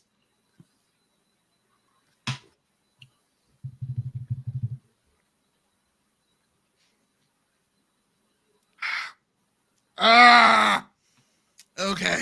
That just looks painful. There's pain involved. Okay. My honest to God take on Israel is this, and I've said it a couple of times, but I'll say it again for all the people in the sound of my voice. And this is something that I originally heard from Bishop Marmari Emanuel a long time ago, but I thought about it and it's like, no, it is true. People of Israel, people of Palestine, you will see no peace. There will be no peace. Don't look for peace in this lifetime until both Jews and Muslims, Israelis and Palestinians accept Jesus Christ as their one true Savior, the only begotten Son of God, the one true Messiah, the one who died for the sins of the world, because only Jesus grants peace. Until that day, there will never be any actual lasting peace. You might find armistice for a few years here and there, but that's all you're ever going to get. Don't expect any lasting peace until that day. So a worldly decision, or a worldly solution, not one you should look for. But in terms of what do we on the world do about it, the more you get involved, the longer you stop from people actually having to try and talk it out. But I am not hopeful for peace there. Ever. So Biden told Israel this week that he would not send them offensive arms if they're going to use it to attack Rafah. And Trump said that's abandoning Israel. He would, if anything, massively increase the amount of offensive arms that he would give Israel. So that's unfortunate. That I don't like. Now, here's the thing. The funny thing is, so Biden withheld military aid that Congress okayed to send to Israel. Mm-hmm. I recall there being a certain impeachment over just that a few scant years ago over a Ukraine thing. Now, we can pretend like there is some fine hair to split here, but it was congressional military aid to a country that the president withheld for some fucking reason. The fine line to split was impeached over it. The fine line to split is the language of the legislation. The Senate. The language of the legislation is that the president decides how those arms get dispersed. If you're talking about the javelins that Trump was supposed to send over, that was not left up to the president in the legislation. The legislation was to send the arms. Different. It's totally different. Yeah, well, of course. I'm sorry. I mean, only if nobody sees it that way. Only if the English. You can try to say, matters. "Well, look at the language of the legislation; it's a little bit different." But that's not my point. It's the same shit, bro. I'm sorry, man.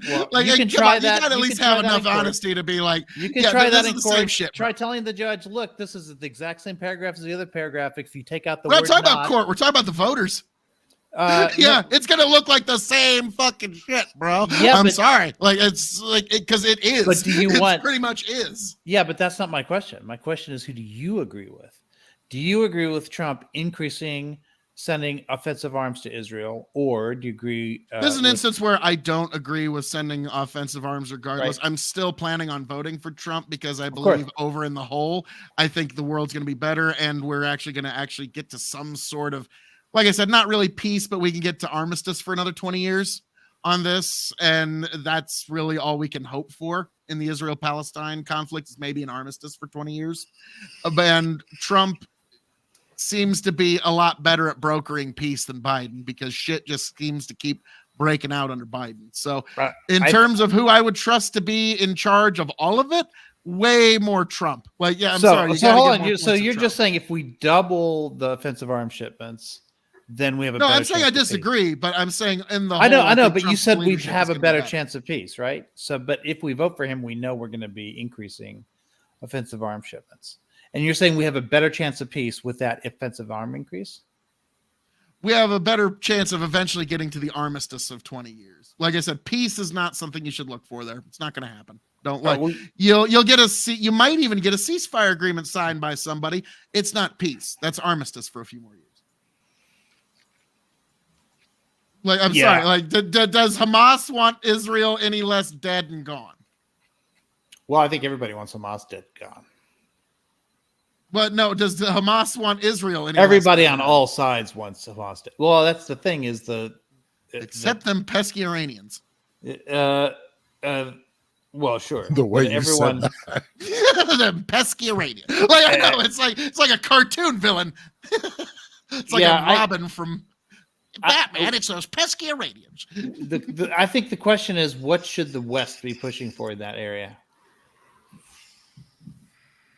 That is a good question because like I said, don't look for some worldly solution. There isn't some guys. We wrote the bill and we've saved Israel Palestine. Like, yeah, that's not that.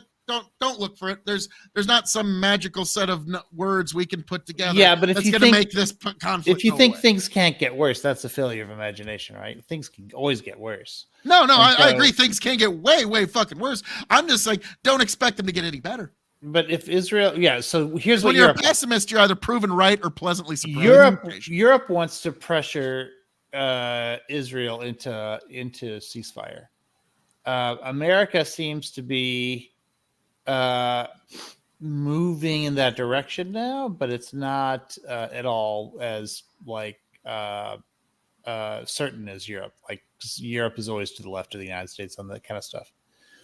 I guess in this case, you're to the left of the United States on a lot of these issues. When it comes to foreign policy, I'll be like, yeah, I'm very non-interventionist. I don't Right. know if you want to call that left or whatever, but non-interventionist foreign policy just generally is my guiding North Star in that regard. What about defensive weapons? Would you continue to fund the Iron Dome? That's something that I've really vexed myself over. Okay, because like I said, whatever aid you send, you elongate the conflict. Does it like that's just the way that works? Okay, like the more bullets you got to shoot, the longer you're going to keep shooting. Well, I will say this: without aid, Israel wouldn't exist right now. That is correct. It would be. It would not be on the map. I actually have some family that lived in Israel for a few years and still goes back and visits all the time. And the way they talk about the Iron Dome, yeah, like it's just a banality. Like it'd be like me describing to you how to detassel corn. Okay, like it's just like, yeah, you get there and you do like this. Like, it would just be like a banality. And then, yeah, once in a while there's some shrapnel that falls in your yard, but no, because the Iron Dome it keeps us pretty safe. And it's fascinating to listen to them talk like this. And so I don't know what the right answer is to this because October 7th was a very rude awakening, right? Because Iron Dome failed, and they came in on kites basically, or whatever the fuck, parasailing, or like that. I don't know. Like, well, those also like 3,000 missiles got shot off all at once, and that overwhelmed the Iron Dome. They couldn't shoot down every rocket like they normally do. And so there was this window of time where there was nothing left and they could just go in and do what they wanted. And that was a failure of the Iron Dome. I'm not blaming the Iron Dome. I mean, this was a specific strategy. I mean, it's a defensive capability. So it's one of those it's like I've thought about it a lot. Like they are a treated ally. So I understand it can be a little cleaner in some regards for defensive weapons. But like it's still like when you hear defensive weapon, like don't get me wrong, like every weapon, like it or not, can do the bad thing to the other person. Like oh, sure, but I don't think the Iron Dome missiles have ever been used in that way. No, it's there's no documentation of them ever being used offensively. Right. And so like the thing is like it's just the fact that they've got these people next door that seem to really, really want them dead. Like just any way they can. And so God, like it's one of those things. Like I shudder. Well, they seem to want each other dead, but yeah. The Iron Dome seems to be sort of equivalent to. I don't know if you've ever done any study of Bushido, but there's the idea of the life-giving sword, where it's a sword that you use and you draw to give others life. Does that make sense at all? Yeah, sure. Yeah. And so, like, this is one that I've thought about a lot in the Iron Dome. Like, I don't like it. I don't prefer it. It seems to be something that our Congress has okayed, and it seems to be something that's literally keeping a majority of the Jewish population of our world alive. Yeah. So it's. But to your point, that's what stops the negotiations, right? Like, Well, it's definitely like- the offensive stuff does. Yes. yeah, but the defensive too, right? Because as long as Israel can just shoot down every missile that comes its way, we're talking about pre. Yeah, but that's a good October thing. 7th here. that's a good thing that the missile Right. gets shot down because it's somebody else initiating the use of force. Well, I it's guess like if that- you were going to go by pure NAP, It's like that Star Trek theory, episode. where the- non-aggression principle, Israel's not the initiator of the use of force. Do you remember in that Star Trek episode where there was a war that was going on for centuries, and because it was a painless war, because like they would just say Yeah, instead they of just sending regenerated. no, instead of sending actual missiles to the enemy, they would just send them a math equation that says this is how many people would have died, and then that side like voluntarily euthanizes that many people, and that they would fight the war that way. So that yeah, like it was still a war and people still That's died. foul. Yeah. That's kind of fucked up. I know. Yeah, it's fucked up. But so what Kirk does is he goes in there and he destroys the system so that they have to actually fight a real war, like with pain, instead of these painless deaths or whatever. And as a result, they start negotiating for peace, like for the first time in centuries or whatever. I always think of that episode when I think of this because, yeah, like it's fucked up that Hamas has been shooting missiles for decades into Israel, but Israel can just brush it off with the Iron Dome and say, okay, whatever, that's the cost of doing business. And therefore they don't have to negotiate for anything, right? But now that Hamas has proven that it can do real damage to Israel, that changes everything, right? And so now it's just piles one of might rubble. argue that Israel would have to negotiate if they didn't have. They haven't been negotiating as of late. Well, no, they haven't, but they have Western support. If they didn't have Western support, they would not be in this position. Yeah, They would they've. be in I don't know how, but fucking somehow, if it wasn't for like leftist activists, like Israel has damn near lost the PR war. Like I don't even know how they managed to fuck that up. Yeah. But like it's like they've almost Talent. lost the PR war. Well, it's because they're doing fucked up shit. I mean, they're if you look killing at the thousands numbers, of children. Yeah, Yeah. you're It's looking at like damn near it's- 35,000 people dead. It's like you'll Yeah. notice that a lot of the folks on the right that like a couple months ago, like Israel, go Israel, like I haven't heard much of a peep out of them lately, have you? yeah, it's tough. It's like Israel is hard to defend, and at the same time, like I wouldn't equate them with Hamas. Like there is a difference. Now let me ask you but- something here. Like when you said that Israel wouldn't exist without aid, Yeah. Alesto, one of the great super fans of Twitch, KOE Nation Twitch, he asked, without aid, Ukraine wouldn't exist right now. Which Yeah, that's at my this point. point is That's my point. kind of true. It's- Yeah, I'm making the connection between your arguments in Ukraine and what's happening in Israel right now. It's an existential crisis for both of them. Although in the case of Israel, it's been this way for a fucking long time. Like probably say since the 6-Day War, they wouldn't have existed if not for the West, like defending them and giving them. Whereas with Ukraine, we're just talking about the last couple of years. So it'll be a while before you can say that Ukraine has the same status as Israel when it comes to being that dependent on the West for like its existence. Now, like I sent you guys this a little while ago. Tony made this meme, and it was the political compass, and it was the two flags of who they support, and it was on the authoritarian left, they support Israel and Ukraine. On the libertarian left, Palestine and Ukraine. On the authoritarian right, it's Israel and Russia. And then on the libertarian right, Boeing, Raytheon, Lockheed Martin. It's like, who does each person support? But like, I've noticed there's kind of this weird, depending on your political swing, you're going to... Wait a minute. I got Grow the Farm Up goes, so 3 guys walk into a live stream arguing about Israel until 4 a.m. and they started at 10 p.m. LOL. Grow the Farm Up. I resemble it.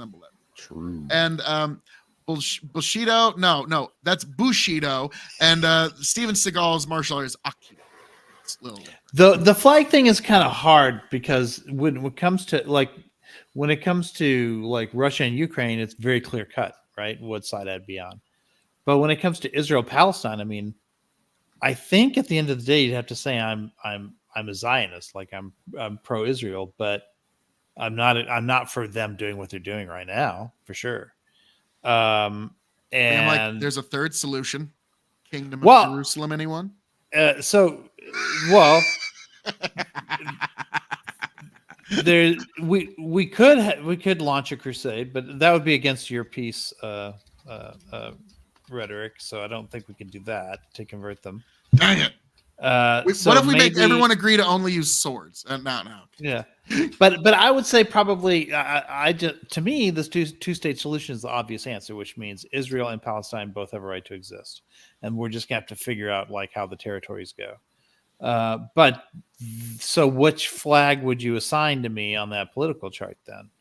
Because I don't think either That side sounds would like be a happy with- Palestine. Yeah, like, sort of, but Palestine doesn't want a two-state solution. We're Hamas they pretty much at least. reject anything that's not just Israel being off the map. Right, but I've Israel noticed. also isn't proposing a two-state solution right now. They seem to be. Kind of don't need to though. They own all the territory. Well, that's just it. So, what's the end game? Unfortunately, kind of what they're doing now, The final solution. pushing everybody out, trying to get them out into Egypt or wherever the fuck. Like that seems to be. That's I ironic, don't like isn't it. I don't like. You know, There's some irony there. Right? That they have a final solution to this problem. I'm not going to put it that way, but there is definitely a wider lesson that I feel like some people are not exactly getting. I feel like some folks are the irony is lost on some folks. I'll put it that way. Okay, like I'm not going to go as far as you did, but I do understand the yeah. I mean, it's rough. It's rough. Now, let me ask you something. If you were like, let's say, Eichau or Lethe, or whatever, one of you is fucking prime minister of Israel. Okay, just don't ask how. It was a really weird fucking. I would resign instantly. It was a weird New Year's Eve. You're like, okay, so, but like, all right, that's not an option here. I need you to kind of play along with the hypothetical. Okay. So you are the prime minister of Israel today. As of like in 10 minutes, you assume you are now the prime minister. What the fuck do you do? I bring back the Labor Party. I resume negotiations. We start with a ceasefire. And yeah, I mean, seems like a pretty unilateral withdrawal from the Israel side. Well, it would have to be unilateral because there's no occupation of Israel by Palestine. Yeah, but you like, understand there's no withdrawal for them to make, right? For your own side, this is going to be tremendously unpopular because it's seen like you're just no, it's not that unpopular. Like right now, no, I think that the Israeli. I'm not saying right or wrong here. I'm saying politically. If they were to hold an election right now, I don't think Bibi would win. In fact, they're protesting like outside of their legislative buildings right now, demanding that he be taken out of office. So I don't think they want to bomb Rafah either. I just don't think the Israeli people. He won't do an election. There's no way he'll call for an election now. But if he were to, he would lose instantly. So I think there's room for somebody besides the Likud party to take over here. And the reason why I'm still pro-Israel, the reason I would call myself a Zionist is because there are other parties in Israel that are far more reasonable on a lot of this stuff. And keep in mind, the reason why the conservatives are in power in Israel right now anyway was because a far-right militant assassinated Rabin. Interesting. Now, Grow the Farmer asked this question. And the right took over and hasn't let go of power since. And I'll get back to your. I'm curious about your answer to the hypothetical too, Lethe. But I'm curious your answers. If you're given the chance, would any of you volunteer to take up arms to defend Israel? Not hypothetical, straight. Like honestly, like I'm not going to defend foreign soils of any kind, whether it be Ukraine, whether it be Israel. Like no, like it's if trouble comes to my own home, I will try to. Jesus keep comes back in Bethlehem and asks Christians to come and defend him. If the Lord commands, that's a different issue. Like, come on. All right. The world Okay. is the world, though. But I'm like, if Jesus himself actually comes Jesus back, has and commands entered the something, world before. I'm gonna. right? Yeah, but when he comes back, I don't think we're sticking around all that long. What if Jesus Rich. came back on Palestine's I side, think it's gonna considering be kind of history? a. I think it's gonna be kind of a quick thing when he gets back. But like, yeah, to me, it's like I'm not sacrificing myself or any of my children for these foreign soils. They're not worth it. Sorry. Alesto, grow the farm up. The better question is for Ukraine, not Israel. Would they take up arms to defend Ukraine? It would depend on the situation. That's not a no. Interesting. Letha. I would. I definitely would. Huh. I would definitely not. There's not an inch of Ukrainian soil that's worth a single American life. It's not there. Is there an inch of American soil that's worth an American life? That is a different issue entirely. If But we is there? ourselves are, what's that? Is there? An inch of American soil that's Yeah. worth American lives. Yeah. To defend ourselves and our own nation.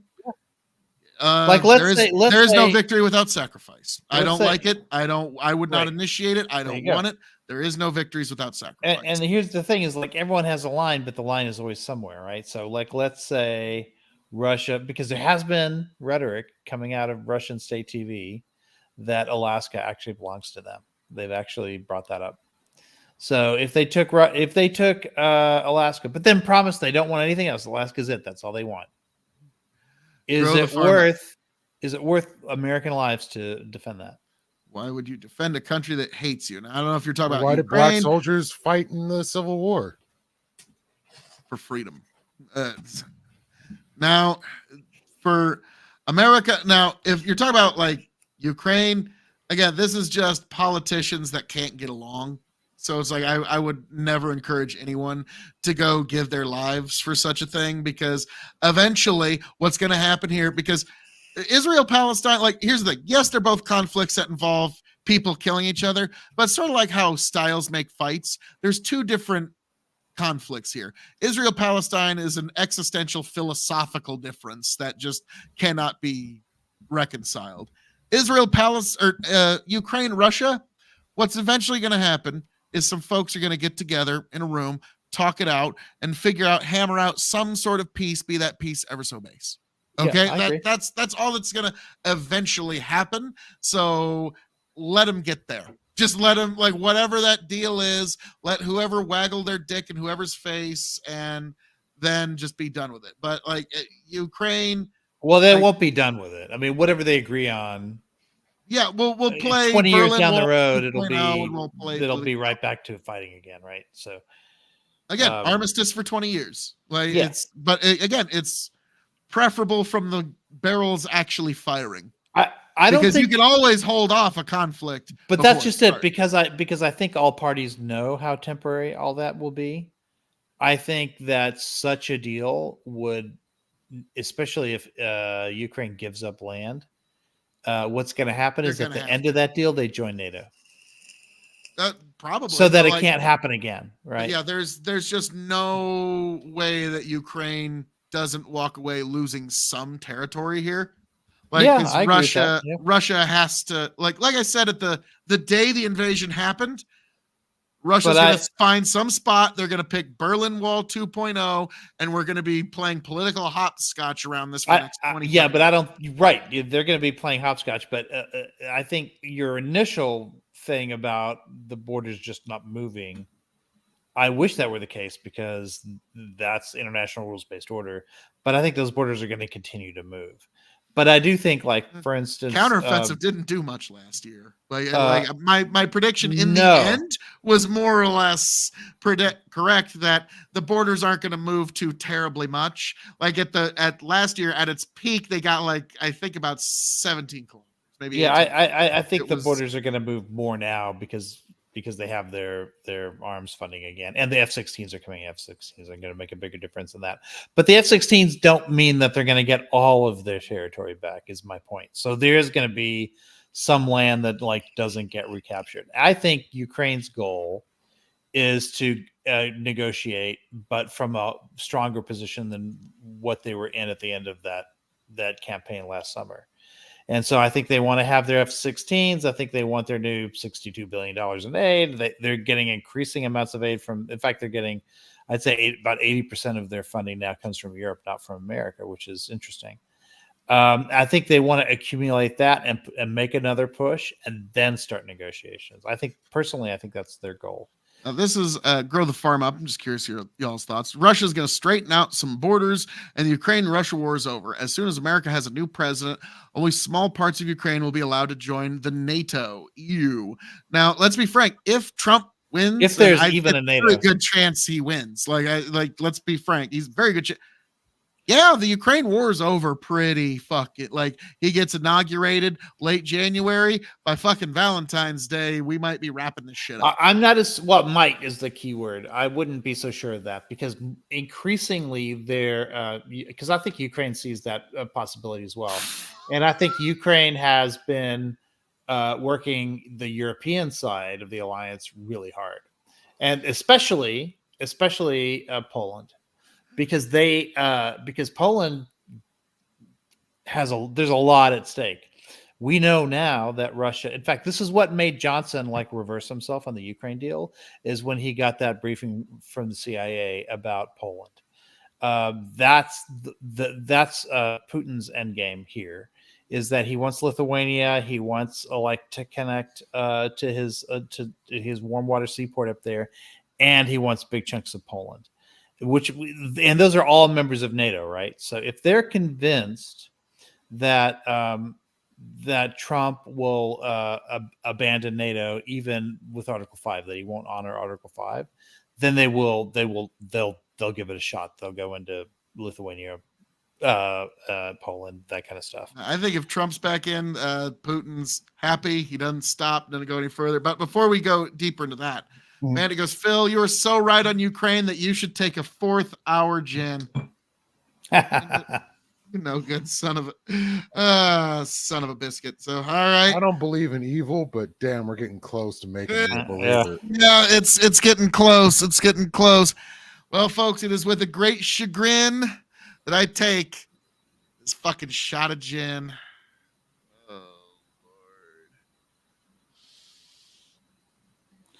I'll be right back. I gotta crash out in a minute anyway. Oh no! So. Well, entertain people while I'm gone for a second. Yeah, well, I was gonna give my whole deal on. Oh yeah, give your whole deal. Israel. Yes, if you were Israel's prime minister and stuff. Yeah, I would move more toward PR and to try to build more favorability, and actually aid the Palestinian people that don't want to be a part of what Hamas is doing.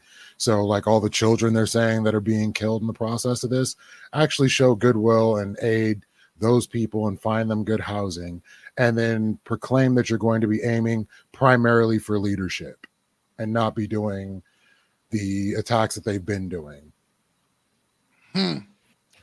Well, we'll see if that works in the end, but gosh, the joke was and the meme was like, looks like it's going to be parking lot Palestine.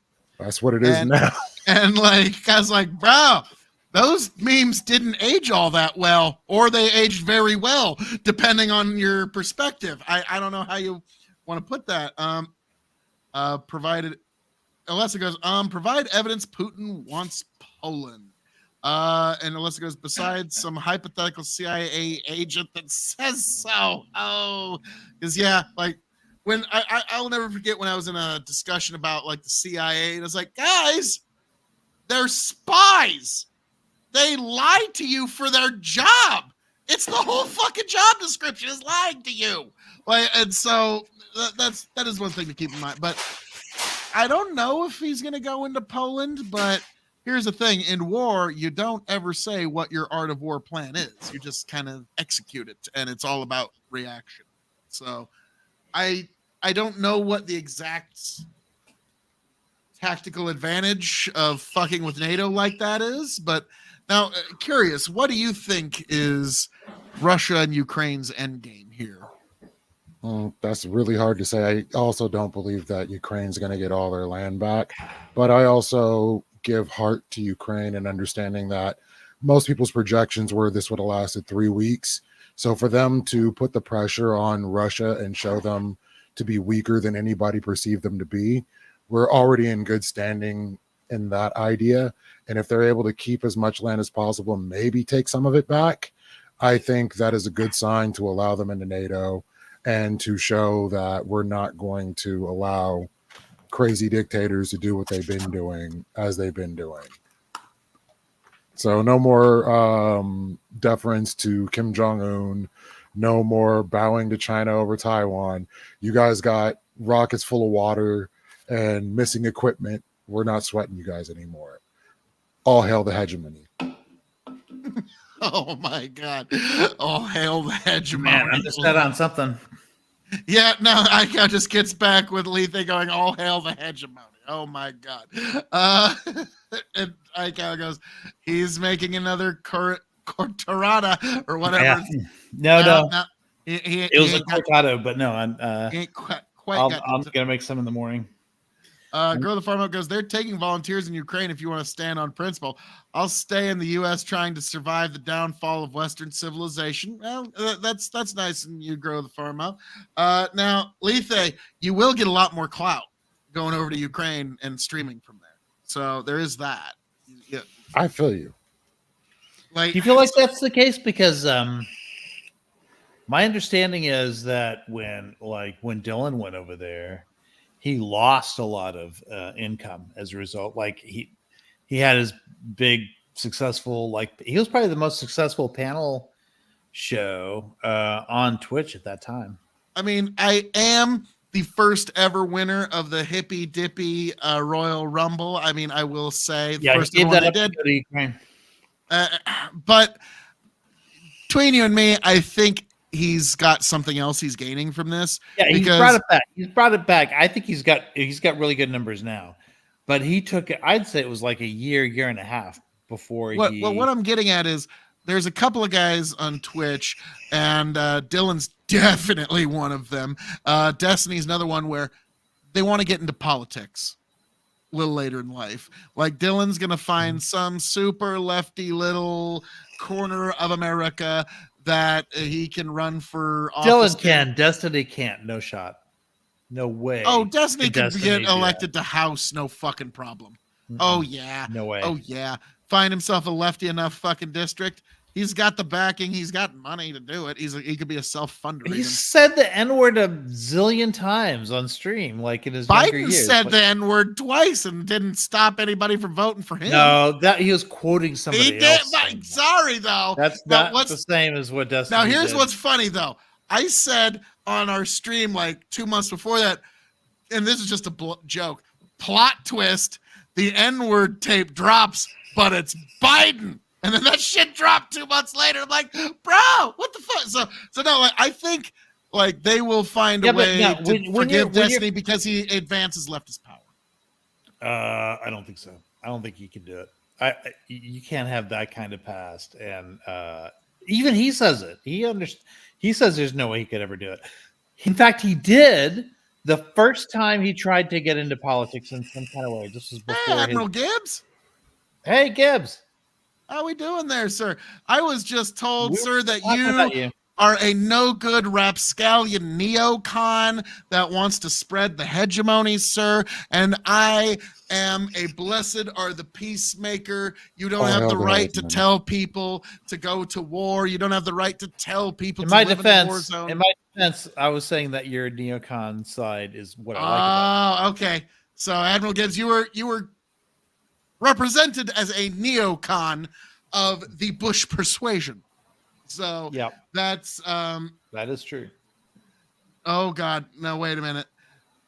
Let's see. Only Mr. Bill, Democrats not get in trouble for saying it if they have an excuse. Yeah. But Destiny does not have an excuse. That's the thing.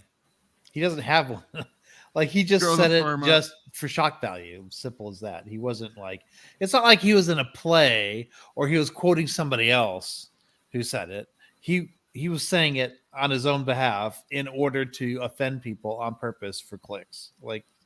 And he admits it now. He'll say, I kind of because of stuff I've said in the past or whatever, there's just no way I could ever run. And anyway, the point is I was trying to say before he did the Georgia thing, he, in his hometown in Nebraska, Omaha. He endorsed. Second district. Yeah. We know. And He then did more to flip that than anybody else, and and it- still the left treats him it- like Dick fucking Cheney. well, no, but because that candidate had to distance himself from Destiny, because instantly, as soon as he did his endorsement, instantly people started playing stuff from his earlier streams or whatever. And then the candidate had to tell Destiny, hey, listen, you're doing more harm than good. Thanks for the help, but no thanks. And that turned out to be a big disaster. The Georgia thing turned out okay because he wasn't like appearing with the candidate. All he was doing was getting his followers to go like, door to door or whatever. So that kind of stuff he can do, but actually be a candidate himself, I don't think so. I don't think Hang so. on, grow the farm Maybe up. Dylan. Dylan's dear really God. never done anything to disqualify himself. The like that. era of YouTube influencers winning public office. Stop it. No, it's coming. It's coming. Like most of us motherfuckers, we're going to be around for the rest of our lives. So just get ready for it. Admiral living the dream.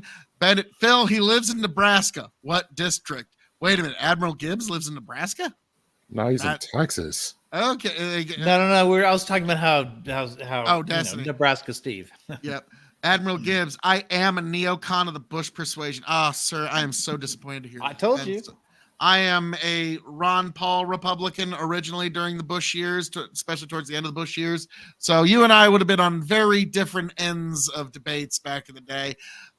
Grow the farm up. Nobody wants the endorsement. Oh, yeah. Yeah, nobody wants the Destiny endorsement, turns out. Only Mr. Bill. Is Gibbs still calling Destiny himself? endorsement is worthless for that reason. He can organize. That's a different story. But if you're a politician who's running for Congress, any kind of like big like federal office, you don't want to be standing next to Destiny in a photo pic. Yeah, but have him run in a lefty enough district.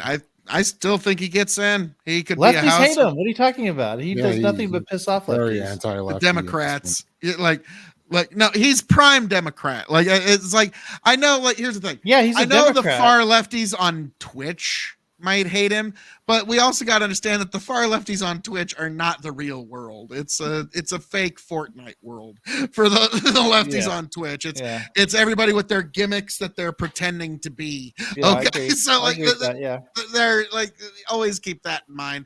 So I understand, but like the left that you encounter on Twitch is sort of like the circus version. But if you're talking about a lefty district, you're talking about like Brooklyn. You're talking about like AOC's district or like San Francisco or like parts of LA, like areas where that blue parts of the Rust Belt. He could do well. The Rust Belt, like union shops and stuff. Yeah. Like it or not, Destiny speaks Midwest.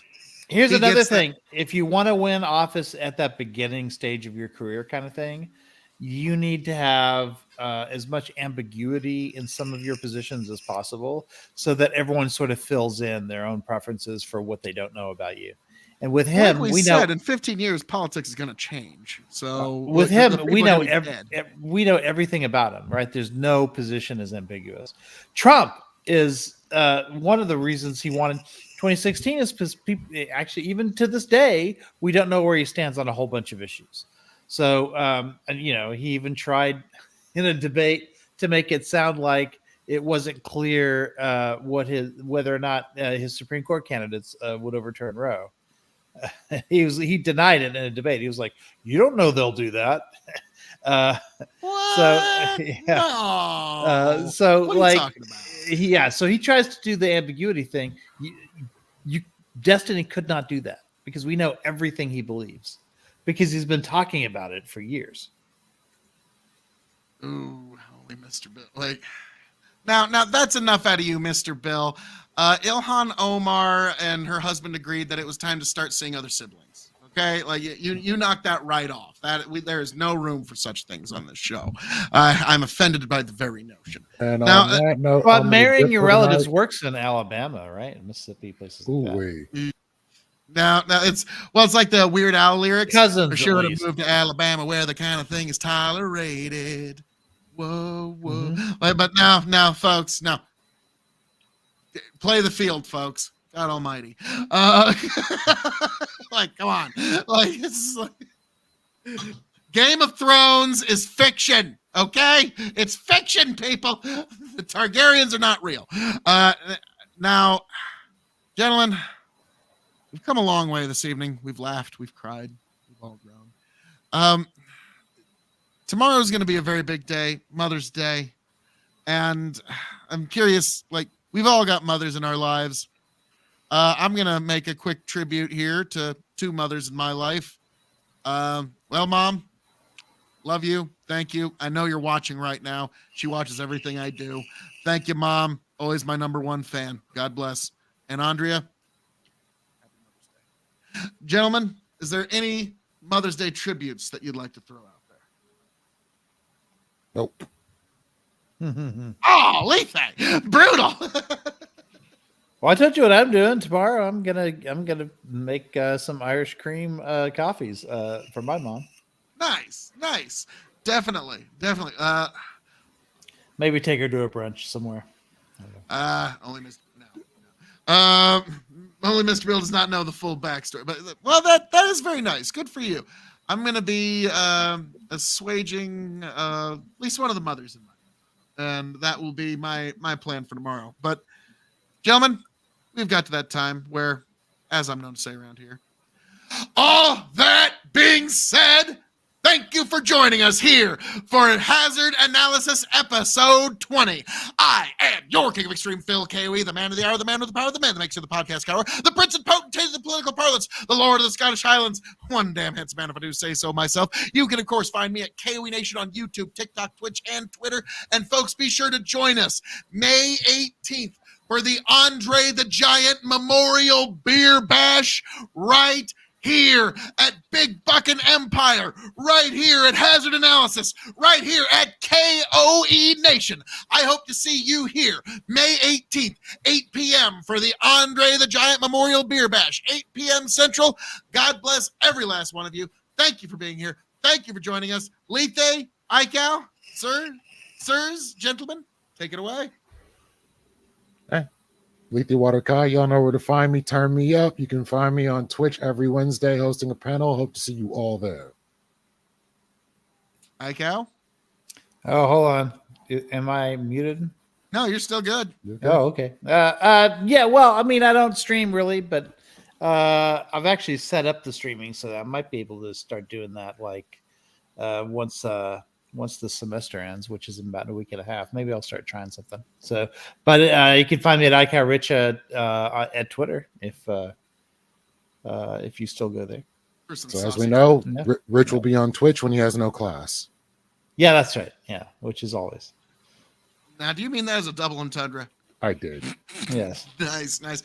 Well, gentlemen, thank you for being here. Thank you for joining us. We'll discuss a little more in the post, but God bless all y'all, and I'll see you hopefully tomorrow night for Sunday night Bible study stream. If not, God bless all y'all. Travel well.